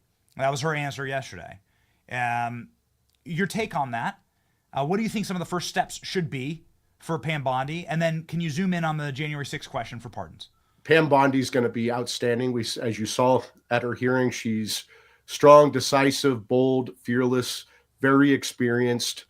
She's not going to take any nonsense from anyone. She's going to follow the law and wherever the law leads. And she's not going to politicize and weaponize the Justice Department like Biden has done to his. Pam Bondi's going to bring accountability. She's going to bring reforms to the Justice Department, so the Justice Department gets rid of its bad actors, its political operatives who have politicized and weaponized the Justice Department against political enemies, including the Biden political enemies of parents and Christians. Let that sink in. Parents and Christians are the Biden Democrats' enemies. There's going to be accountability, and then the Justice Department is going to focus on what it should be focusing on, which is protecting Americans from violent criminals, especially illegal immigrant gangs. So January 6th, where are you on pardons? How should the Trump administration approach? Look, what I've said all along is I think that the president, January 6th was a lawful protest that devolved into a riot. right? And there are three categories of people who were there that day. There were people who were there peacefully, and even if you think they're wrong or crazy, they have a First Amendment right to be there. That was the rally was permitted by the National Park Service. There were people who trespassed into the Capitol, and those people should have been charged with trespass. And then there were people who were violent, and those people should have been charged more harshly. But the Biden Justice Department lumped all of these people together and said that they were insurrectionists, even though no one was charged with insurrection because it didn't happen. How many insurrectionists go unarmed into a nation's capital, get to the Senate floor, walk through velvet ropes, and not burn down the damn place? It was a riot, right? It was a protest that turned into a riot, and people were politically persecuted by the Biden Justice Department. And I say that not lightly. It was the Fisher decision by the Supreme Court last June that said the Biden Justice Department essentially contorted, politicized, and weaponized a post-Enron obstruction of justice statute intended for corporate fraud to go after political enemies. So what I would advise President Trump to do, and I've advised this very publicly, is pardon almost everyone. If the Biden Justice Department is going to set free and give amnesty to the much more deadly and destructive BLM rioters, I don't want to hear people crying about January 6th. I just don't give a damn, right? So pardon almost everyone. And the people who were violent towards police officers should be punished, but they should not be punished as harshly as they've been punished. No one deserves 22 years in prison for what happened on January 6th. So you commute those sentences. But guess what? After Joe Biden pardoned his son Hunter, and Joe Biden freed child rapists and murderers from death row, I just don't give a damn anymore what anyone says. If Trump pardons every last one of them, I'm not gonna lose a second of sleep. Just because you name dropped it, we talked about this earlier in the show, Mike. I just couldn't believe this. It's Hunter Biden sitting in the White House last night for Joe Biden's farewell address. His criminal son, who was facing maybe the rest of his life in prison, who got pardoned by daddy, and he's now one of the few people that's sitting there in the office as Joe Biden mules and has the absolute bloody cheek to talk about law and order in our country, to talk about norms, and to talk about fact-checking. He spends his last couple gasps of breath in the Oval Office talking about fact-checkers online when you have his degenerate son that he's lied about more times than I can possibly count, sitting there. Just since you've gone off on this program before, your takeaway when you see an image like this, the final note from the Biden regime? I haven't been crazy enough yet, so I will go there for you, Ben. I would say to Hunter Biden, you are like a 54-year-old man, and you're a man-child. You're hanging out with your dad at work. It's like bring your 5-year-old son to work day. This guy is such a degenerate loser. He should be in prison. He was the bag man in every sense for the Biden family. He was the bag man all around, but he was the bag man who brought in tens of millions of dollars from our worst enemies to fund the Bidens, right? Clear foreign bribery, clear honest services fraud, clear corruption. This doofus loser is hanging out in the Oval Office with the President of the United States. Where are the other kids? Why is it just Hunter Biden? Where are Joe Biden's other dirtball scumbag kids? It's unbelievable that Hunter Biden is hanging out. This guy should be hanging his head in shame.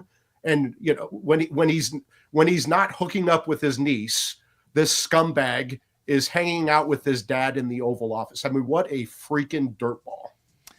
My one warning, not that anybody heeds them, but my one warning would be, please, as soon as you possibly can, scrub the place for little baggies of cocaine, because I'm sure that's going to be the Russiagate 2.0. They're going to hide little bags of cocaine all over the White House. Maybe that's what Hunter was doing, Mike. Have you ever thought about that? Maybe that's the op this time. It's lower in sophistication, but they've already tried it once. Maybe that's the op, right? And pin that on Trump. You never know. Here, preparing for this interview, Mike, we have a photo of Joe Biden with a secret tissue box underneath his desk. So maybe Joe Biden, this is what Joe Biden has when he watches your clips from my show. He has a tissue box at the ready for all of the crocodile tears. He's also sitting on a pillow. So don't know if you know anything about that, Mike, but looks looks like a rough go for Joe Biden. I think I need a pillow here, though, Ben. I'm a little bit short on this, and my hair's a little bit short, too. Maybe a pillow? Mike. Everybody go follow Mike. Everyone go to the Article 3 Project. You know Mike's the greatest. Can you see how content Mike is? This is the calmest I've ever seen him on this program, and he's done 100 hits on this show. Ladies and gentlemen, Mike Davis with the weight of success on his shoulders and the work ahead of him ready to be done at the Article 3 Project right here, ladies and gentlemen. And of course, follow Mike Davis on X. Here's his X account, 350,000. Mike, you're an influencer. You're an influencer, Mike. I would say this, Ben. We are just getting warmed up on how much winning we're going to have under the Trump 47 administration. What did he say last time? We're going to win so much, we're going to get tired of winning. It's actually going to happen this time because Trump is hiring the right people this time. And if you thought his first term was successful, buckle up for his second term. It's going to be wild. We're very, very excited to see it. Godspeed, Mike. Thank you, Ben.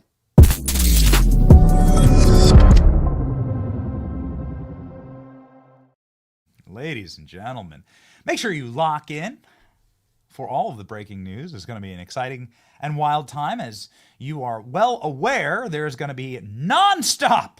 Just expect it nonstop. All through the weekend, all through the next coming days, Donald Trump is going to hit the ground with a flurry of rage and energy, passion and drive. And it's going to change the country forever. Make sure that you are tuned in to this program. Make sure that you are connected with your mobile device. And I hope that you are using a Patriot mobile device, because now is the time, ladies and gentlemen. We may have won the election, but the fight to restore this great nation is only just beginning. Time to take a stand with Patriot Mobile, the only Christian conservative wireless provider in America. Vote with your wallet without compromising on quality and convenience. Patriot Mobile isn't just about providing exceptional cell service. It's also a call to action to defend our rights and freedoms. Patriot Mobile believes in free speech, something that this show does as well. We are not for censorship, and we are certainly not for trying to start drama and wars with people. It's so important, ladies and gentlemen. Eye on the prize. Lock in and be ready, because the fight is just beginning. Right now, go to patriotmobile.com/Benny, call 972-PATRIOT, and get free month of service with the promo code Benny. Switch to Patriot Mobile today to defend freedom. Visit patriotmobile.com/Benny. patriotmobile.com/Benny. Okay, baby, this is going to be a very, very interesting ride. I want to jump into a couple things that we had no time to get to over the last few days. And then Chairman Comer will be joining the program, which is freaking awesome. We're excited about it. First off, I want to point to something that was very, very exciting that I saw this morning in my feed. In my news feed this morning, I saw somebody in, consider the vessel here. It's Norah O'Donnell from CBS News, and she's just one of the absolute worst anchors. And I'm not showing you this because of her at all, but she did show us what Donald Trump is going to be looking out at during his inauguration, and also what a totally kick-ass podium that Donald Trump's going to be using. And so we're going to hop on over here to this video posted this morning. CBS News. Let's rock and roll. Oh my gosh. Look at how incredibly majestic this is. Your president-elect, this is what you see right across the Washington Monument. And walk right down here. Wow.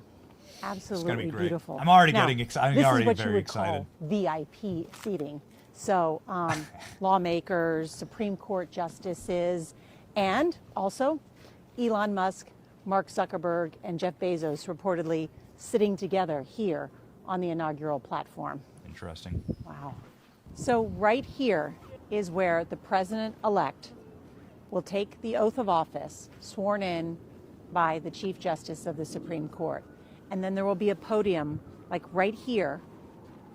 So I'm actually standing where the president stands, and right here looks out on this incredible view, the Washington Mall, to give his inaugural address. And as you can see, there are the pool cameras set up right in the middle. That's the shot that you see when you watch I'm getting excited. The United States deliver the inaugural address. Now, that's a gorgeous view, but just take a look. Come this way, I just want you to see, looking back at the Capitol. I mean, it's so stunning. Capitol Dome is so stunning. And my favorite fact is that atop the Capitol Dome is Lady Liberty, a woman, the highest point in Washington, just a statue, but incredibly beautiful. A woman! They can't help themselves. They just can't help themselves. It's still freaking awesome. Are you getting excited? Look at it. They already got it all the chairs there and the carpet and everything's been all set. It takes them actually months to build this, all the scaffolding and so on. And so it's we're very, very excited about it. Members of our team will be at the inauguration. Will I be at the inauguration? I don't know. Got baby on the way. We might sneak up there. I might not be able to help myself. We'll see. It's gonna be totally up to my wife. All right. It's gonna be totally up to my wife. I had this conversation with her. It's gonna be totally up to my wife. You never know with these things, but you can get back and forth from DC in like 90 minutes. So might be able to just scoot up and lock it in. It's just something, I don't know, man. Very historic. It'd be fun to do. I would do a video like this way better. I do just way better. Okay, a lot less gasping. Okay, but we'll see, ladies and gentlemen. We've got some fun invitations. It'd be very fun content to do up there, and we'd be very, very interested in going, given everything except for missing the birth of my fourth child. So you're not a good man if you do that. And so we're gonna make a game time decision here. Nonetheless, we will be live. Just a reminder, we will be live probably on Saturday and Sunday and Monday. There's gonna be so much going on. The schedule of events is gonna be incredible, and you're just gonna be so sick and tired of winning, ladies and gentlemen. A reminder that James Comer will be joining our program in just a little bit, just a couple of minutes, and he's going to be speaking with us about what law and order will look like. He is, of course, has retained his chairman of the Government Oversight and Accountability Committee and is going to be dropping the hammer in Trump term 2. Speaking of dropping the hammer, we talked with Mike Davis about this, and we didn't get a chance to really do like a full rehash yesterday of Pam Bondi's exquisite testimony in front of the Senate. And I wanted to take a moment to break down some of her best answers and some of the moments that really made us proud. Pam Bondi walked, obviously, a fine line because she does need to be confirmed. And there are some hot-button issues. One of those issues is going to be January 6 pardons. There was a little brouhaha this weekend with January 6 pardons between J.D. Vance and some other online influencers. And I think we've made it pretty clear what our status is on this program. You cannot, in good faith, say that the systems of Washington, D.C. lawfare that has been a absolute demonic meat grinder for so many innocent Americans who were totally overcharged and who have spent, some of them, years in prison, some of them sentenced to 22 years in prison. Jacob Chansley, who we've done interviews with on this program, the guy with the buffalo horns, such a sweetheart, such a nice guy, literally just there to like give good energy, to play his bongos and to yodel. Jacob Chansley, selected by Central Casting to be ushered by police to the floor of the Senate so they could get a photo op to say there was a violent insurrection when all of the available body camera footage shows Jacob Chansley following police orders, being super polite, being a total and complete darling. Never once fought cops, never once argued with anybody, literally came and went when he was invited. Jacob Chansley had to spend years in prison, right? Buffalo horn guy. So this is just one example. So when the system is corrupt, when the source is corrupted of these prosecutions, then you have to assume that every prosecution has been tainted by that same bias. It should all be thrown out. This is how it works, by the way, with judges, when judges commit crimes. This is how it works with an E. coli outbreak. It's like, you know, when the source material is contaminated and poisonous, doesn't matter what grocery store you're buying it from, the head of lettuce, I mean, it's all been contaminated. The entire thing is rotted. Okay? The source of it's rotted. And so that's our take on this. We don't think anybody got a fair trial. We will obviously carve out that people who, when you fight and when you hit a cop, whether you're wearing black bloc or MAGA hat, you got to go to jail. You can't be hitting police officers, right? But also, police officers can't be hitting you. So it has to go in reverse. And I'd really like to see some of the people like Michael Byrd, police officer who shot and murdered Ashley Babbitt, who's unarmed, without warning, literally murdered her. I'd love to see charges for people like that. I'd love to see some charges for the cops who were attacking peaceful protesters. I think it'd be nice to have balance there as well, right? Because there was bad behavior on both sides from a very, very small number of people. Probably you could count on two hands. And so that's our take on all of this. Here's Pam Bondi's.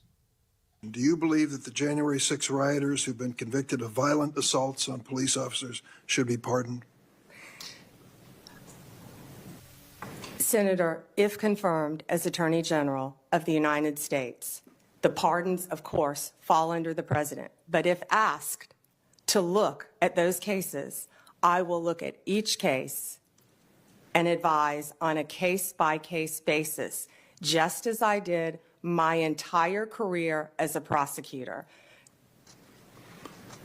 You also advise the president on pardons as part of your responsibility as Attorney General. And so I'm asking you, do you believe that those who've been convicted of the January 6 riot, violent assaults on our police officers, should be pardoned? That's a simple question. So, Senator, I have not seen any of those files, of course. If confirmed and if asked to advise the president, I will look at each and every file.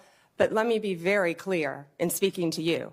I condemn any violence on a law enforcement officer in this country.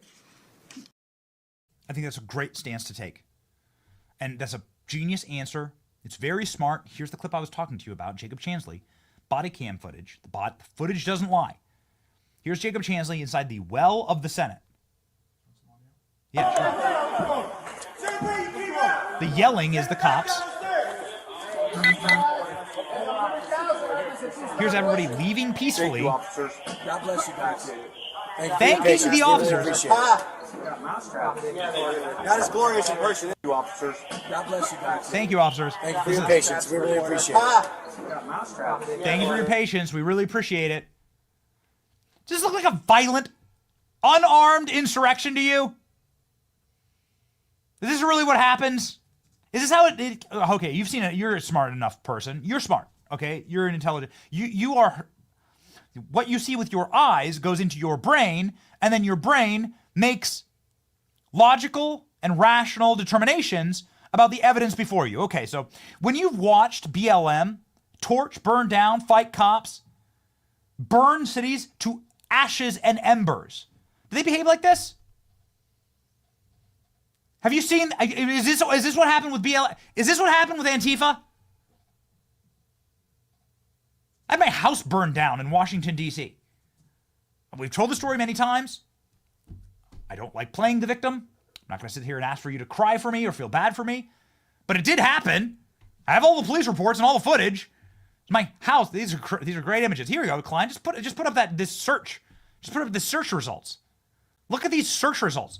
I think Killer Klein just typed in like Antifa, right? There you go. Yeah. Look at these photos that just pop up, and all these photos are from corporate press or from corporate media. So the photos themselves are censored. There was nothing like this on January 6th. Do you think that guy standing beside the burning police station is gonna just peacefully follow the cops' orders? I'm just chewing on this one, man.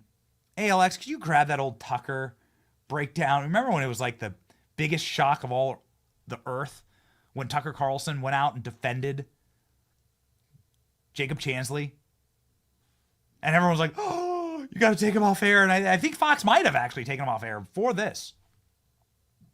But like, he defended Jacob Chansley. There it is.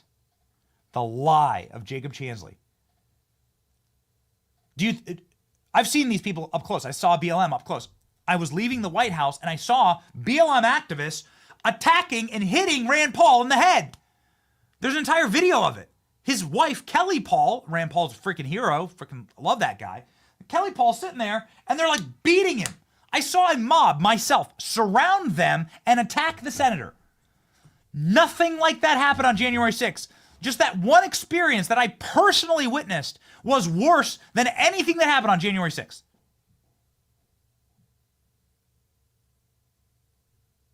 ALX, were you there too? Were you there with me? ALX says, I remember that night as well. Ladies and gentlemen, here's Tucker Carlson doing the, here's Tucker Carlson. Oh, do you have the actual footage? Trump, he was at Trump DC. Do you have the actual footage? It's on film. You can see it. Why not, Killer Klein? Why not just pump that up? It's on film. This is Rand Paul getting, there's Rand Paul and his wife. Police have to come and protect them as they try and they're just trying to get back to their, hotel. They're just trying to move. Screaming, say her name at him. Yeah, and there's a mob. There's a mob that's pushing and beating around them. And then then it starts getting really violent as they start to move. It's horrifying. And this is a man's wife sitting right there. Yeah. Do you think these are people? Here, this is a great example. Okay, there you go. And then everything pops off. Then people physically hitting. There's people physically hitting Rand Paul. So this is a great example. Here's the cops asking the protest. I'm glad we found this. Here's the cops asking the protesters to leave. Leave the senator alone. And what happens? They get more violent. You want to see the difference? And none of these people were charged. None of them were charged. Man, it makes me so angry. Oh, it makes my blood boil to this day. Here's Tucker Carlson's bombshell report. Oh, Rand Paul there saying, I was attacked by an angry mob of 100 people today. And nothing happened. No arrests, nothing.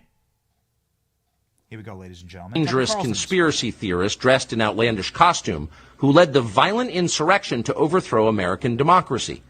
For these crimes, Chansley was sentenced to nearly 4 years in prison, far more time than many violent criminals now receive. What did Jacob Chansley do to receive this punishment? To this day, there is dispute over how Chansley got into the Capitol building. But according to our review of the internal surveillance video, it is very clear what happened once he got inside. Virtually every moment of his time inside the Capitol was caught on tape. The tapes show that Capitol Police never stopped Jacob Chansley. They helped him. They acted as his tour guides. Here's video of Chansley in the Senate chamber. Capitol Police officers take him to multiple entrances and even try to open locked doors for him. We counted at least 9 officers who were within touching distance of unarmed Jacob Chansley. Not one of them even tried to slow him down. Chansley understood that Capitol Police were his allies. Video shows him giving thanks for them in a prayer on the floor of the Senate. Watch. Thank you, Heavenly Father, for giving the inspiration needed to these police officers to allow us in this building. Contrast the reality of what Jacob Chansley did in the Capitol building on January 6th. Isn't that something else? Escorted in by the police. Police who were armed to the teeth. They walked Jacob Chansley in. They clearly selected him as central casting because he was wearing a funny hat. He's a shaman. He's an eccentric individual. We went out to the Arizona desert to meet with him. He's a total sweetheart, and he was just there to get good vibrations on the vibration lines in D.C. Okay, whatever. I'm not here to judge. I believe in spiritual energy as well. Did you notice the difference between the people trying to maul and kill Rand Paul and the way Jacob Chansley behaves here? Jacob Chansley had to do, I don't know, what, years in prison. I think it was 22 months he did in federal lockup. Notice the extreme difference here. Yeah. Pardon them all, ladies and gentlemen. Pardon them all. So how about this?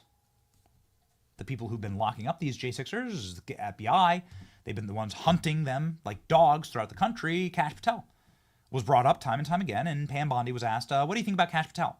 Here's her answer. Senator, to cut to the chase, you're clearly talking about Kash Patel. I don't believe he has an enemies list. He made a quote on TV, which I have not heard. I saw your sign, or Senator Durbin's sign, about Kash. But I know that Kash Patel has had 60 jury trials as a public defender, as a prosecutor. He has great experience in the Intel Department, Department of Defense. I have known Kash, and I believe that Kash is the right person at this time for this job. You'll have the ability to question Mr. Patel. And I'm questioning you right now do. about whether you will enforce an enemies list that he announced publicly on television. Oh, Senator, I'm sorry. There will never be an enemies list within the Department of Justice. I mean, we'll keep an enemies list, but that's fine. It's like, you can call us up, Pam, anytime and ask.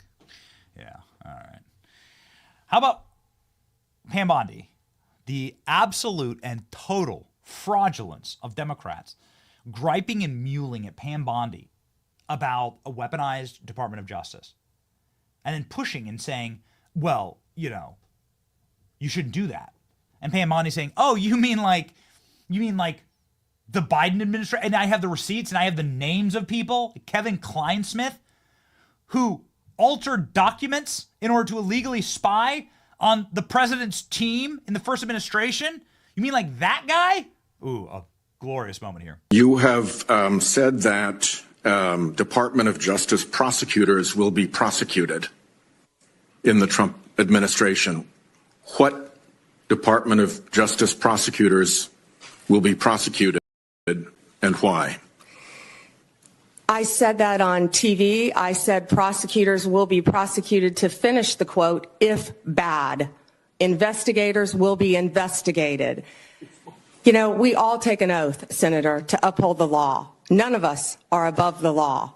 Let me give you a really good example of a bad lawyer within the Justice Department, a guy named Kleinsmith, who altered a FISA warrant, one of the most important things we can do in this country. So will everyone be held to an equal, fair system of justice if I am the next Attorney General? Absolutely. And no one is above the law. Under what circumstances will you prosecute journalists for what they write? I believe in the freedom of speech. Only if anyone commits a crime. It's pretty basic, Senator, with anything, with any victim. And this goes back to my entire career, for 18 years as a prosecutor and then 8 years as Florida's Attorney General. You find the facts of the case, you apply the law in good faith, and you treat everyone fairly. She just nailed it. She just did such a great job. Pete Hegseth did an amazing job, but Pam obviously getting multiple days of scrutiny here. She has a panel going on right now. We're not taking it live because they're just character witnesses from the left and the right. This was marketed by the Judiciary Committee as a second day of Pam Bondi questioning. But Pam Bondi, according to my producers and according to our coverage of this, is not physically there today. So we're not going to take that. We'll bring highlights to you on our social media. This was a highlight from yesterday.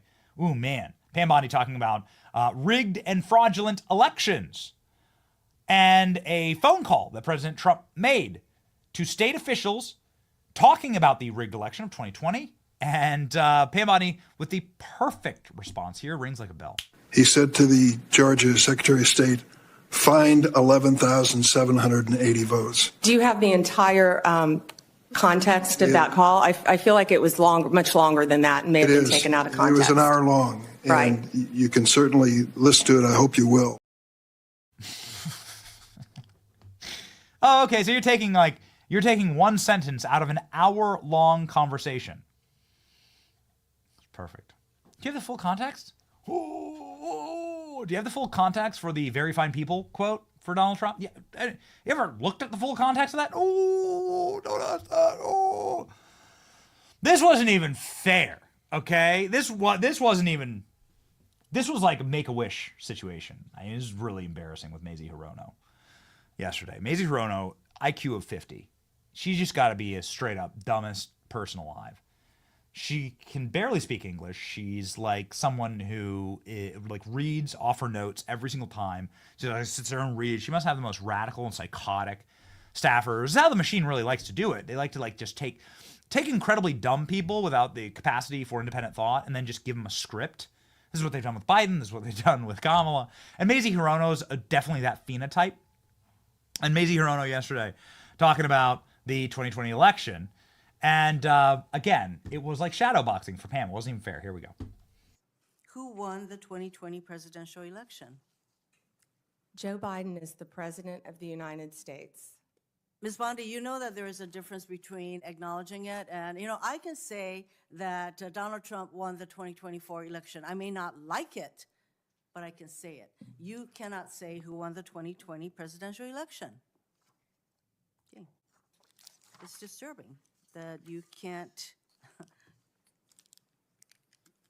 give voice to that fact. Moving on to DOJ's independence from politics. We have some more breaking news for you. By the way, Chairman Comer will be joining the program, ladies and gentlemen, in just a matter of moments. More breaking news for you from Congress, though. Donald Trump inauguration will not be attended, maybe because it's icy, maybe because there's snow. We're not sure, and she's currently in a walker, by Nancy Pelosi. Nancy Pelosi will be on a Epstein Island somewhere with Michelle Obama knocking coconuts. She won't be at the inauguration.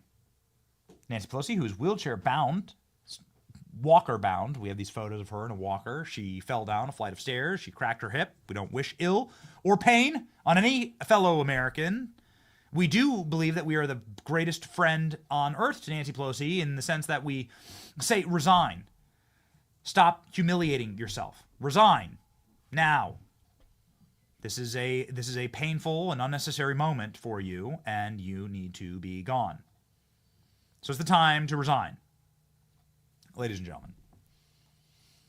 But nonetheless, this is a little bit of a breaking news. Michelle Obama, for some reason, I'm not exactly sure if we've gotten an official reason yet, but we've simply gotten a spokesperson saying that Michelle Obama will not be attending the inauguration of Donald Trump. She also didn't attend the funeral of Jimmy Carter. And there's some speculation that her and Barack Obama are on the outs. We'll see. They haven't had a video together. They haven't been seen together since the DNC convention. They haven't been seen together. Michelle she loves posting these embarrassing cringe videos of herself online. She's always alone. She's never with Barack. And so, don't know. Do you remember even like the Kamala Harris endorsement? It was like a phone call, right? That they clearly edited. Like they weren't in the same spot, and there wasn't a real phone call. Kamala Harris wasn't even using her phone the right way. She had headphones plugged into her phone on speakerphone. The whole thing was a mess. So what's going on here? Michelle Obama said she had a conflict in Hawaii, so she couldn't go to the state funeral of Jimmy Carter. What a monster. What a complete and total monster. Ladies and gentlemen, speaking of Kamala Harris's replacement in the Senate, somebody named Alex Padilla, who is just a perfect replacement for Kamala because he even uses her lines. He said, "I'm speaking." Could you imagine being a grown man and looking at Pam Bondi and being like, "I'm speaking"? Dude, they're not sending their best from California. Adam Schiff is sleeping. Can we put that out? Do we still have that? Okay. Adam Schiff fell asleep completely during the confirmation hearing while Pam Bondi was talking about sleeper cells. And then Alex Padilla got smacked around by Pam Bondi. Here we go. Senator, I'm here to answer your questions. I'm not here to do your homework. Why don't you study these issues? Here we go. Your job will be, I'm speaking, your job will be to protect voters and election workers, not to undermine and dox them. Now, I know that earlier you agreed that Joe Biden is in fact president, but many of the president-elect's inner circle continue to spread the big lie about the 2020 election. Then we'll move on to a different topic. Senator, you were speaking. May I speak? You cut me off when I was speaking. When I ask you the next question, you can speak, and I hope you answer, Ms. Bondi. Well, I'd now, like when to we met answer yesterday, the previous one, Senator. When we met yesterday, You pointed your finger at me and you said did not you were seem speaking. to be familiar Let me answer with my question. the I'm not going to be Citizenship bullied by you, Clause, the Senator 14th Padilla. Amendment of the United States of America, which was deeply disappointing. I guess you And I'm didn't want to hoping hear you're more my familiar answer with it about today Pennsylvania. after I gave an opportunity to study overnight. So can you tell me and this committee what the Citizenship Clause of the 14th Amendment says? Senator, I'm here to answer your questions. I'm not here to do your homework and study for you. If I am confirmed as You're Attorney the one General, asking for a confirmation hey, vote, you ma'am. cut me off. Can I please finish? What does the 14th Amendment say? Senator, the 14th Amendment, we all know, addresses birthright citizenship. I've been a state prosecutor. I've been a state AG. I look forward to, even given your remarks today, working with you and the people of California if I am confirmed as the 87th Attorney General of the United States of America.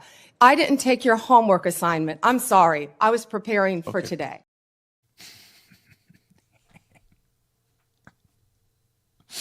Let that be the energy. Let that be the energy. That's why today we were so excited to have day 2 of Pam Bondi. But it is what it is, right? We were rugged by the Judiciary Committee. That's all right, ladies and gentlemen. Somebody who called out blatant lies from our federal government was John Ratcliffe yesterday. Now, there was so much happening yesterday. Marco Rubio, Ratcliffe. We still have Kristi Noem, Kash Patel, Tulsi Gabbard, RFK Jr. We have so many bangers of hearings ahead of us. We have the inauguration. We can only be in one spot at one time, and so we missed this from John Ratcliffe yesterday. But John Ratcliffe, who was the director of national intelligence for Donald Trump's first administration, had this to say about the CIA and their lying to the American people. Just an awesome commentary on the Hunter Biden laptop. Here we go.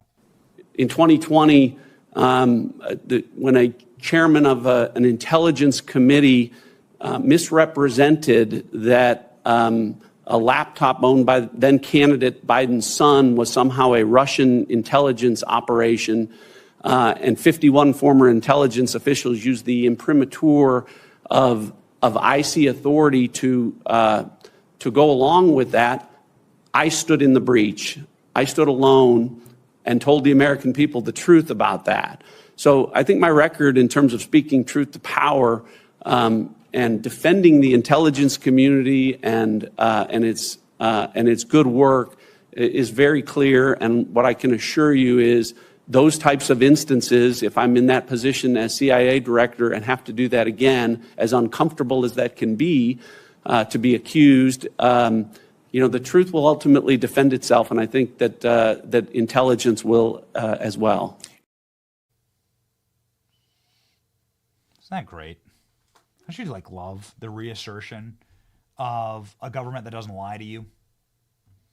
In 2020, a chairman of the Intelligence Committee, Adam Schiff, misrepresented a laptop owned by candidate Biden's son was somehow a Russian intelligence operation, and I alone told the American people the truth.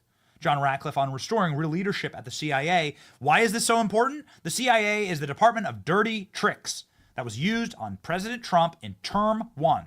The CIA and the FBI were the spawning locations for every dirty op that was ran against our president, and we must have firm leadership there and not weak leadership that allows this to continue. Here we go. Confirm my leadership at CIA will focus on setting and communicating priorities and demanding relentless execution. Above all, will be a strict adherence to the CIA's mission. We will collect intelligence, especially human intelligence, in every corner of the globe, no matter how dark or difficult. We will produce insightful, objective, all-source analysis, never allowing political or personal biases to cloud our judgment or infect our products. We will conduct covert action at the direction of the president going places no one else can go, and doing things no one else can do. To the brave CIA officers listening around the world, if all of this sounds like what you signed up for, then buckle up and get ready to make a difference. If it doesn't, then it's time to find a new line of work. We must be the ultimate meritocracy. I will unapologetically empower the most talented, hardest working, and most courageous risk takers and innovators to protect the American people and advance America's interests. And I will not tolerate anything or anyone that distracts from our mission. It would be inappropriate in an unclassified setting for me to discuss in detail some of my views on intelligence collection priorities, but I'm happy to do so in the classified hearing that will follow this one. Ladies and gentlemen, I got to tell you, it's been so unbelievably refreshing to hear that, and Marco Rubio say that the State Department is going to be focused on the United States, not in continuing and starting wars around the world. Ladies and gentlemen, if we're going to get Greenland and Panama, it's just going to be a clean deal. It's going to be a simple price at a fair price. Ah, man. It's exciting to see. And I'm joined by somebody who's got to be really just over the moon right now. He's somebody who's been on this program for years, saying that the CIA is lying, the FBI is lying, the Department of Justice won't cooperate with me. I am the chairman of government oversight and accountability, and no one is accountable, and I can get no oversight because no one is cooperating. They're lying to you, and ladies and gentlemen, the truth shall set you free. James Comer joining the program right now, I think with a little bit of an extra pep in his step. Here we go.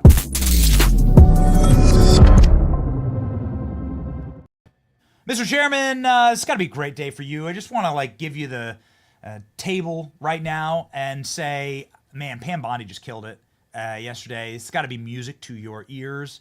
And also, speaking of ears, they just can't help but ask about Kash Patel. Must have their ears burning, and every single hearing is always Kash Patel, Kash Patel, Kash Patel. Oh, this is going to be a glorious day on Capitol Hill for you, sir. It's a great day. In fact, later on this afternoon, I'm meeting with Kash Patel. So I've gone from having to watch my back with the FBI and having to endure all their leaks of disinformation to the mainstream media to discredit everything we were proving with evidence about the Bidens, to now having an FBI director that wants to meet with me and work with me and figure out how we can better get information to each other quicker so that we can hold people accountable. I mean, and then to have Pam Bondi, we're in communication with her, and you're going to hear about that within the next 24 hours. I think that there's a lot of hope within the House Oversight Committee now that finally the day is about to arrive where we can hold these scoundrels accountable and truly dismantle the deep state. How refreshing was it for you to hear John Ratcliffe call out the lie of the Hunter Biden laptop as Russian disinformation? It's just music. It's like the angels singing. Yeah. Look, John Ratcliffe was one of the first people to come forward. He was on the House Intelligence Committee. He and I served together when I was a freshman. And he said, look, what Adam Schiff's saying is not true. It is not true. They can't prove the validity of the Steele dossier, and that there's no evidence, there's no real evidence that Trump was colluding with Russia, which we know was the narrative throughout the 2020 presidential election and all that. And then when the laptop came out, he was one of the most vocal critics about the cover-up of the laptop. So he was attacked by the media as being dishonest, as being a conspiracy theorist. But here he is today, fixing to be confirmed to be the director of the CIA. And everything he said about the media being dishonest, about the deep state being dishonest, is true. And I mean, it is a different feel in Washington, D.C. right now when you've got people like John Ratcliffe, Pam Bondi, and Kash Patel about to be confirmed. That is daylight and dark from the deep state. They are the anti-deep state, And I'm just tickled to death. I had a feeling you'd be in a very good mood, Mr. Chairman, today. So Pam Bondi, and I don't want to belabor this too much, but it was just it was just so delicious to watch. She was smacking around Adam Schiff. You got censured. You leaked the Nunez memo. Yeah. Your state is a crime-ridden hellscape for law and order. Yep. Adam Schiff then falling asleep during the same committee hearing. We have video of that. And so not a great showing for Adam Schiff, but it is so wonderful to see these things reasserted. You've obviously talked about the censure and voted for the censure yourself. Yep. This must have been really fun for you to watch. It is really fun. And in addition to people like Adam Schiff being humiliated on national television, it's also got to be humiliating to the mainstream media that tried to sell the American people and indoctrinate the American people that our intelligence community was credible and that they were fair and justice was fair and that Donald Trump was a crook and that the Republicans were colluding with Russia and just all this stuff that is completely dishonest that now has been exposed. And the media, through the course of the last few years, their ratings have gone down. People are switching to the Benny Show and podcasts and things like that to get their news. No one believes what the mainstream media is selling. And I think that's proven by where the viewers are going. The viewers are going to people like you now. They don't get their news from the New York Times or the Washington Post anymore. They get it from podcasts and from people they trust. They find someone they can trust, and that's where they get the news from. And I think that that's one of the greatest things Donald Trump's done, as far as I'm concerned, is he's discredited the liberal mainstream media, and they needed to be discredited. And I hope that we have a strong media. We need a media to provide oversight. It's not just about the checks and balances within the government. The media is supposed to be one of those checks and balances too. But they're so biased against Republicans, and they turn a blind eye to the obvious corruption. I mean, who wants to argue that Joe Biden's family wasn't influence peddling? But yet they tried to say that the whole time. When we proved that the banks flagged them for money laundering, for taking potential bribes, that they said that the money wasn't coming from companies in these foreign countries, they were coming from the actual countries. They didn't care. If that had been Trump or any Republican, can you imagine? They would have been screaming from the rooftop, this is the biggest scandal in the history of America. So I think that we're seeing a change. And the American people, I believe, like this change. And that's what's got to be the most frustrating to the media, is there's hope in America now. We've watched a decrepit, mental invalid, corrupt president for the last 4 years. And now we've got someone that's got energy, that's putting in young people like Pam Bondi that have a passion, and they're not afraid to debate. They're not afraid to do interviews. So I think that everybody in America is hopeful now. Yeah, we really thank you for saying that, and we liken it to a relationship, whether it's your girlfriend or whether it's your business partner. That partnership is not going to continue if you lie to them. That's right. Every partnership must be established on truth, transparency, honesty, and being able to trust the other person. Yep. And if you can't trust that person, and if they constantly lie to you, then it's going to atomize. It's going to completely get severed. And nobody can put up with being lied to again and again and again. And we've seen MSNBC's viewership drop by 50 and 60%. And some of those viewers are going to Fox. A lot of those viewers are coming to our program. And so it's an important moment right now to say what you just said. And we're really thankful that you said it. And we really hope that everybody, if you're looking for truth, that you go head on over and check out James Comer's new book. And I have a couple of follow-up questions about that. All the President's Money. Here's the cover. You've done it, Mr. Chairman. You've gone and actually written the book on this. We've said this, I think, introducing you many times. This is the man who wrote the book on Biden corruption, and now you've gone and done it.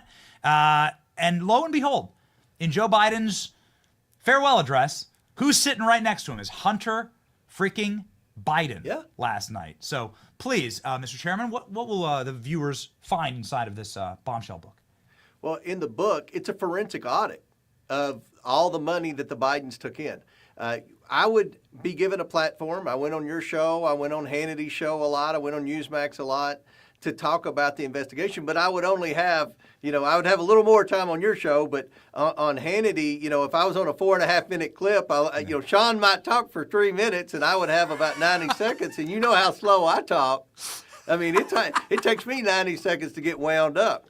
But in this book, I had all the ink in the world, all the pages in the world, and I talk about who the people were that sent the Biden's money, because I think that's important to know. And of course, they all have big foreign names that, a hillbilly from the foothills of Appalachia like me would have a hard time pronouncing on television. They were all crooks. Every one of them either had been in prison or ended up going to prison or were on the run from going to prison or under investigation and about to go to prison potentially. Every single person that wired the Biden's money. And it shows where the money would go through, how it would start in an LLC that he would have a partner with, a Devin Archer or a Jason Galanis or a Rob Walker. And then their role, it looked like, is if something bad happened, they would be the ones to take the blame. And we saw that with Galanis and Archer. Galanis, Archer, and Hunter Biden were equal partners in a deal. Jason Galanis is currently in jail. Devin Archer's about to go to jail, but Hunter Biden was never even questioned. On the same deal, two of the partners go to prison, and Hunter Biden's never even questioned by the federal government. And what the book does is it shows how all the money was laundered through the various shell companies and how it ended up in the Biden's bank accounts through incremental payments. It also goes into great detail about the obstruction I faced from the Department of Justice, from the Biden legal team, from the White House, and it talks about the weaponized media. And I name names of people in the media that we would provide information that would show bank records, emails. We would have footnotes and endnotes to show where the evidence came from. And they would go on TV and absolutely lie to the American people. No evidence. Joe's innocent. They struck out.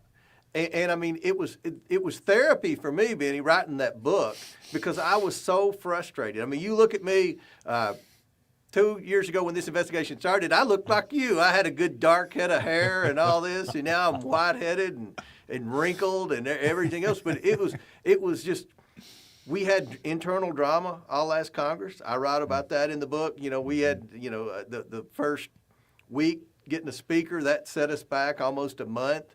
Then we had the 3 weeks and the 3.5 weeks in the wilderness where the motion to vacate to get rid of McCarthy. And I talked how that affected the investigation. And it just, there was a lot of obstacles to overcome, but none were more difficult than the media. And it just talks about how dishonest the media is. And it's funny, there's not a single person in the media or on the Biden legal team that's disputed one thing about that book. And I mean, if you read the book, you'll understand everything about the investigation, what we did right, some mistakes that were made, the people who obstructed, what the Bidens did.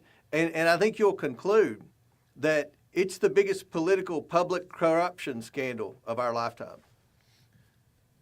You began this interview by saying how passionately excited you are to have the FBI, the CIA, Department of Justice cooperate with you and your committee. And you are now saying that this is the biggest corruption in history in our federal government. I mean, does this deserve another look in the Trump administration? Yep. Using your book maybe as a roadmap for where to begin? I hope the book is a roadmap. I had to write the book. Writing the book wasn't about fame or fortune or anything like that. It was about getting the truth to the American people, because the American people didn't get the truth. I would give 90-second soundbite tidbits of truth on what conservative media would have me. But the liberal print media would just indoctrinate the readers that the Bidens did nothing wrong or they couldn't prove anything. That's complete bullcrap. In the book, it talks about, we discovered that there were 4 government agencies that had multiple investigations of multiple Biden family members. Those agencies were the IRS, the Department of Justice in multiple jurisdictions, the FBI, and the Securities and Exchange Commission. And in each instance, when it got to the point to where they were going to have to talk to Joe Biden, because again, everyone investigating Hunter Biden or Jim Biden, the brother, knew that they weren't making this money without Joe Biden. You know, they were selling access to Joe Biden. So when it would get to the point in any investigation, you've got to, you know, ask Joe Biden, because he's the business model. You know, they're selling the Biden brand. That's what we learned in the investigation. That someone in the deep state would say, no, stand down. You can't do that. And then the deep state, we found in our investigation, when they wrote that letter before the 2020 election from 51 intelligence officials saying this was Russian disinformation, when the FBI was going to Twitter and Facebook telling them to censor the New York Post because you're about to get a story on a laptop and it's Russian disinformation, the FBI knew all along that laptop was legitimate. They had possession of that laptop for months. We also found in our investigation that when when the National Archives and the FBI raided Mar-a-Lago for those documents, they knew Joe Biden had mishandled documents. So the crimes from the FBI are pretty bad. You know, you remember the Smirnoff thing? That was something that never was a big part of the investigation, but the FBI, 2 anonymous FBI agents, you know, gave it to Charles Grassley, and it was like, then they said, oh, yeah, this is a credible witness. This is a credible witness. We've used him. And then all of a sudden you read in the newspaper one day, they just came out of the woodwork. All the networks just at 6:01 or 6 o'clock and 1 second a.m., they all drop a story. Oh, he's been indicted for lying. And the media says, oh, they're a star witness. He wasn't our star witness. You know, you interview everyone. We've interviewed some of the craziest people in this thing. We were contacted by people in Ukraine that wanted to be paid. I mean, you know, everybody we dealt with in Ukraine was corrupt as hell. So I can sleep just fine at not sending them American tax dollars. But, you know, in a big investigation, you don't leave any stone unturned. And, you know, the FBI just did a lot of dirty tricks. Another person we were about to interview, they indicted right before we were set to set up the deposition. I mean, they did everything they could to obstruct, but the most troubling thing the FBI did, and the Department of Justice, is they would collude with CNN and MSNBC and the Washington Post to write the story before anyone would have time to respond, and that seed would be planted in people's minds that, oh, this investigation is not going anywhere. You know, the Bidens haven't done anything wrong. And that's why I wrote the book. And I've read a lot of political books in my lifetime. I don't think there's ever been one that's been more extensive and more substantive and focused on an issue, and the issue was the Biden corruption, and brings all the receipts. If you look at the footnotes and endnotes in this book, I mean, it's a lot of pages. The footnotes and endnotes are real small, but I hope everyone reads it. Because you'll learn what goes on in an investigation. And a lot of people, Benny, this is the last thing. A lot of people say, well, why didn't you arrest Merrick Garland? You know, like I could go in, bust through the doors of the Department of Justice and handcuff Merrick Garland and cuff him and stuff him like the Dukes of Hazzard, you know, and throw him in the police car and drive off. That's not the way it works. So we investigate, then we're supposed to turn it over to the Department of Justice and the FBI. Now that we've got a Trump administration, I'm meeting with these people. We've done the investigation. Jim Jordan's done aspects of the investigation in judiciary. They can hold them accountable. I want to hold more than the Bidens. I want to hold the people in the government accountable for the cover-up, because I think the cover-up is just as bad, if not worse, than the crime. Because there are checks and balances in our system to catch corrupt politicians. They did. They caught the Bidens. They just never did anything about it. Which is actually far worse, because this is the people who we pay billions of dollars to every single year to administer justice in an impartial way. And so it destroys the entire system. The entire system crumbles from the top down, as it ever does, no matter what it is, whether it's P. Diddy or Epstein or Bill Clinton or the Bidens.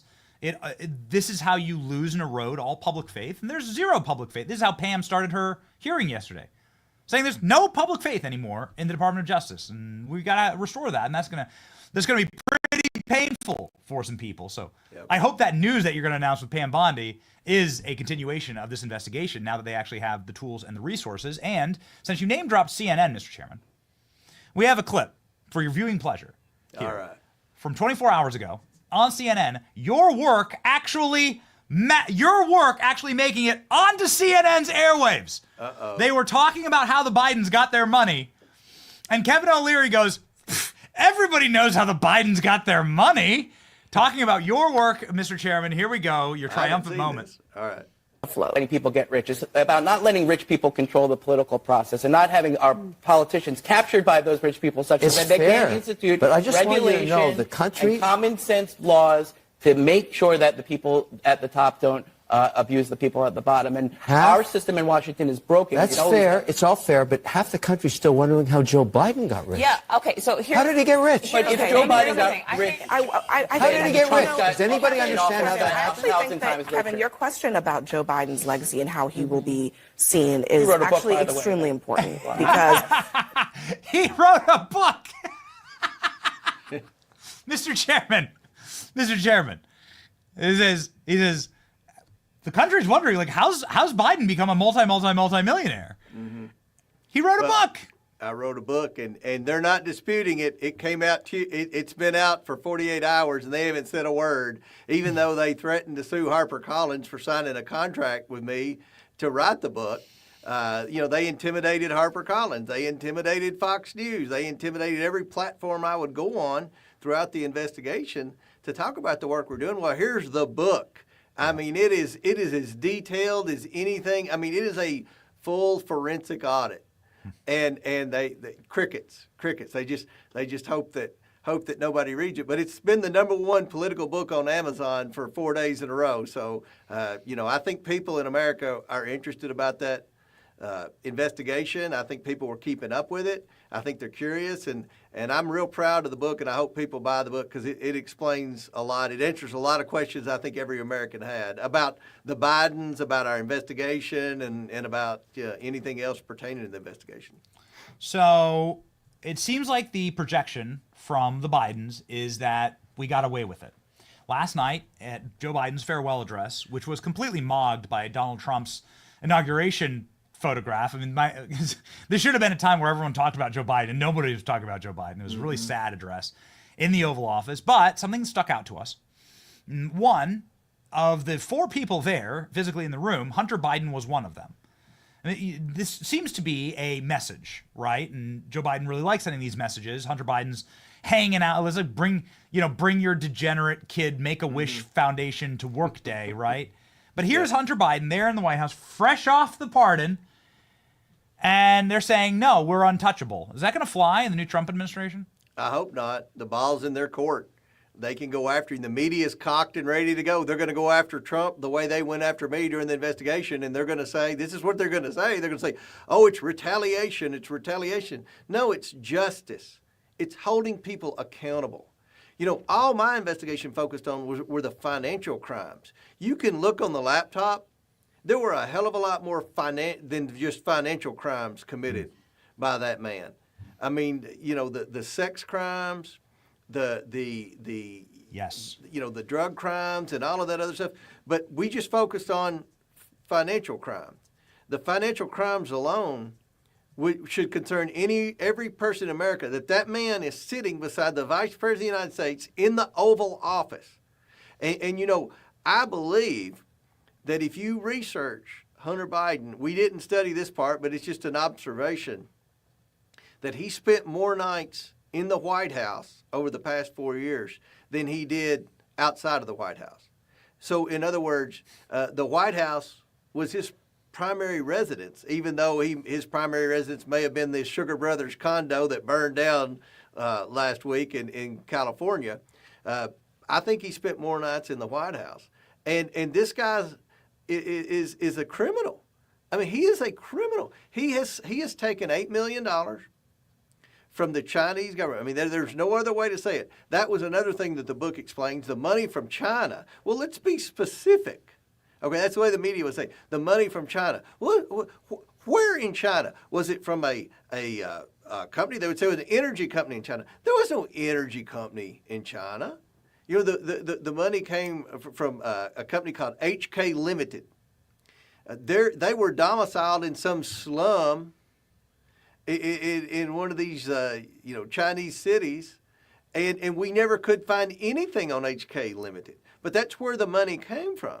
And then it went through, so it was essentially a Chinese shell company, and all the assets in that CEFC, which was the conglomerate that Hunter was supposedly working for, once it dismantled, when all of their partners started going to prison, their assets end up in the Chinese government treasury.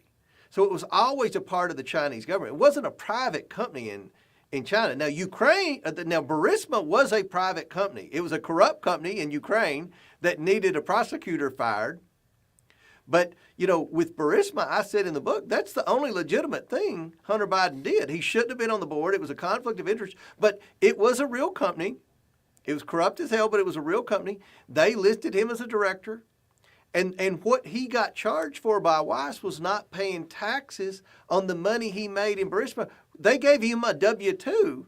He just didn't pay taxes on it because, he's above the law. All this other money that we found, the $27 million in the foreign wires, plus the $8 million in loans, he never paid a penny of taxes on that, according to the Irish whistleblowers. So Hunter Biden could easily owe him another $10 million, maybe $15 million to the IRS. I mean, that's what was so shocking to me that we never could get out there. The whistleblowers who investigated Hunter for years said the only thing he got prosecuted on was what was on his W-2. He didn't list any of this other money that we found on his W-2. I mean, he on his taxes. So criminals don't often do that, Mr. Chairman. Criminals don't often go yelling to the authorities their crimes. But I guess we're going to have to suspend some disbelief here. Two real quick points that you brought up. One, you said there were voluminous sex crimes. Some of those were exposed quite dramatically by Marjorie Taylor Greene in your committee hearing. Nonetheless, we think this is some of the most important crimes because it proves the absolute degeneracy of the Bidens. Hunter Biden kicked out of $10,000 a month sex club for acting like a spoiled child and doing things that I can't actually say live on the show. If you go through this article, it's sickening. Do you think that there's I know that he's been, apparently his dad pardoned him for all of this, but what should happen next from the DOJ when it comes to some of the heinous acts of the Bidens? I mean, the sky's the limit. The pardon goes back to 2014. And the reason the pardon goes back to 2014 is that's when we requested the bank records. All of the evidence that's in my book, all the evidence that was in the final report, and my book's a lot more extensive than the final report. It starts from 2014, and most of the financial crimes were during the last 2 years of the Biden vice presidency, when Obama was president and Joe Biden was vice president. So if you go back further, there's other things he did prior to that, but we could only get bank records. We were pushing it. No one thought we would get any bank records. We started in 2014.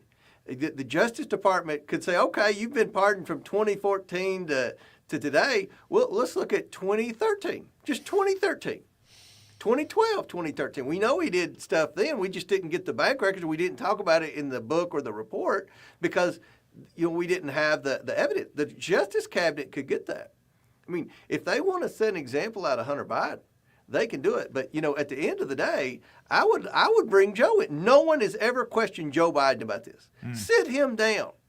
That's why, there's some speculation as to why Joe should pardon himself. He hasn't pardoned himself. I do not think he'll pardon himself. I think he'll pardon his brother in the next few days. But at the end of the day, ask Joe Biden. Let's bring him in. And then, because he was the ringleader. He lied to the American people, said he never met with any of these people. He met with them all.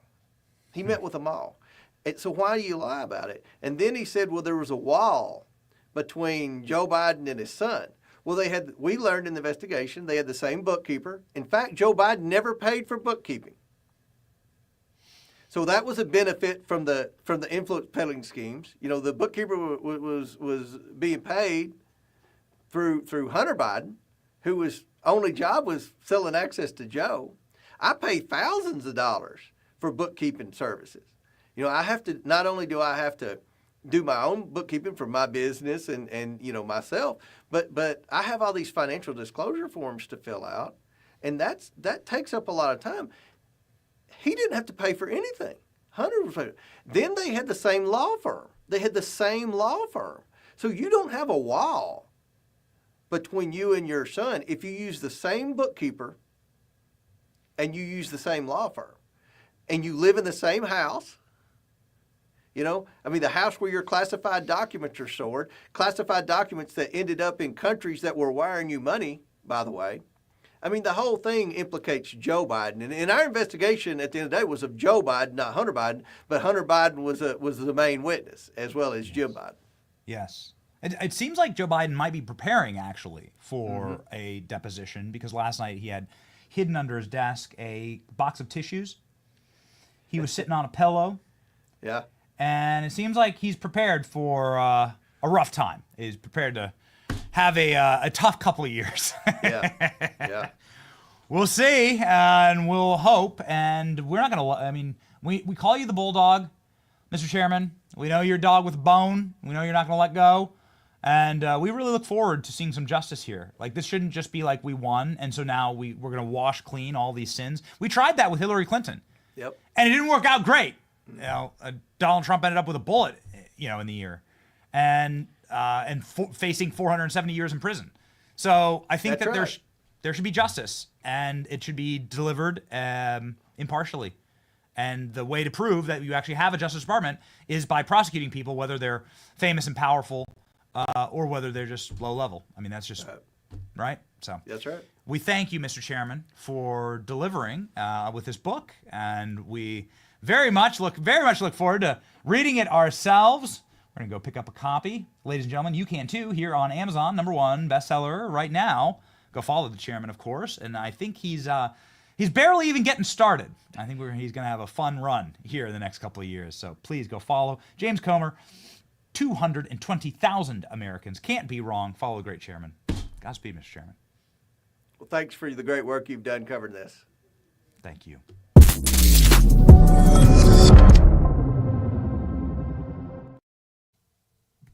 What a fun time. What an exciting day to be an American. And we're going to have a wild ride. Tomorrow, Kristi Noem will be doing her confirmation hearing.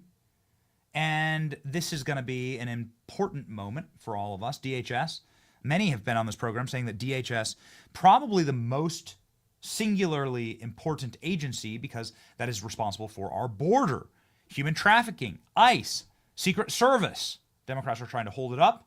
We mustn't allow it to happen. So prepare for us to be locked in tomorrow. And of course, we'll be locked in with our verse of the day from James. Just had James Comer on the show. He's spit a lot of truth. Here also from the book of James is some truth for you. Consider it pure joy, my brothers and sisters, whenever you face trials of many kinds, because you know that the testing of your faith produces perseverance. Ah, yes. Oh, boy. You're about to watch a man who got shot in the head, got a mug shot, got sentenced to 224 different felony counts, right, just the other day. And then somebody who faced down 400 years in prison. You're going to watch him get inaugurated in 4 days. Perseverance, ladies and gentlemen. God loves you, and he loves us. He demands action, that we continue to walk through the fire.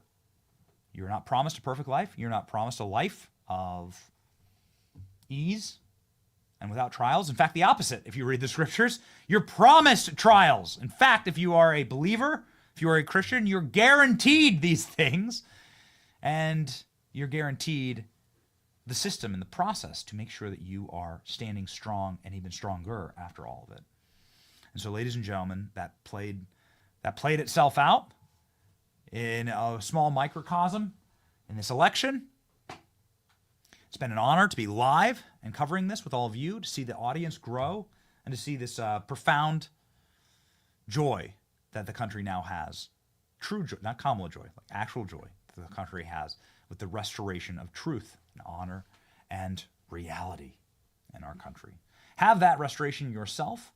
Let truth be your rock.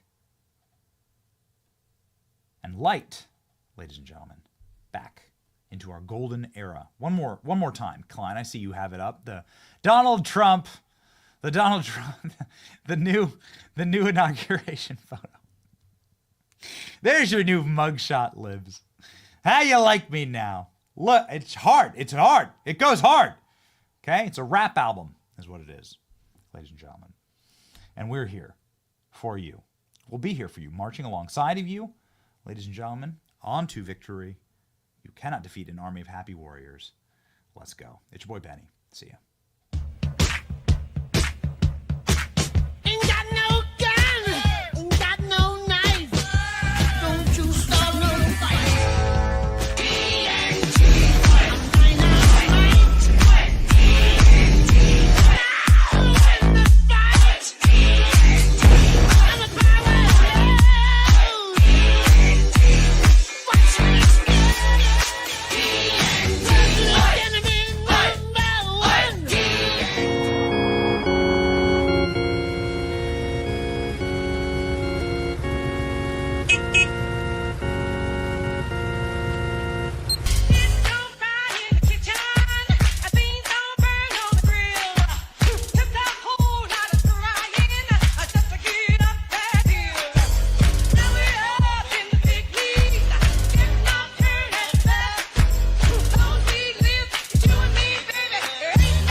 truth gon' be faith and freedom on your TV screen. Stand up strong, battle through the night. The Benny Show's here, bringing liberty to light. From the speeches to debates, Benny sharp like a blade, cutting through the lies, watch the truth cascade. With the warrior's heart, this man never fades.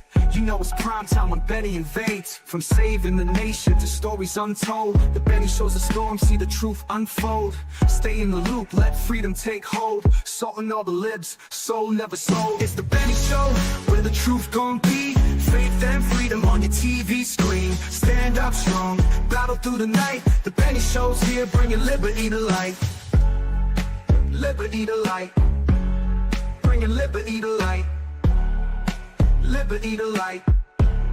Bringing liberty to light. From the speeches to debates, Benny sharp like a blade, cutting through the lies, watch the truth cascade. With the warrior's heart, this man never fades. You know it's prime time when Benny invades. From saving the nation to stories untold, the Benny Show's a storm, see the truth unfold. Stay in the loop, let freedom take hold. Salting all the libs, soul never sold. It's the Benny Show, where the truth gon' be. Faith and freedom on your TV screen. Stand up strong, battle through the night. The Benny Show's here, bringing liberty to light. Bringing liberty to light. Bringing liberty to light. Bringing liberty to light. Bringing liberty to light.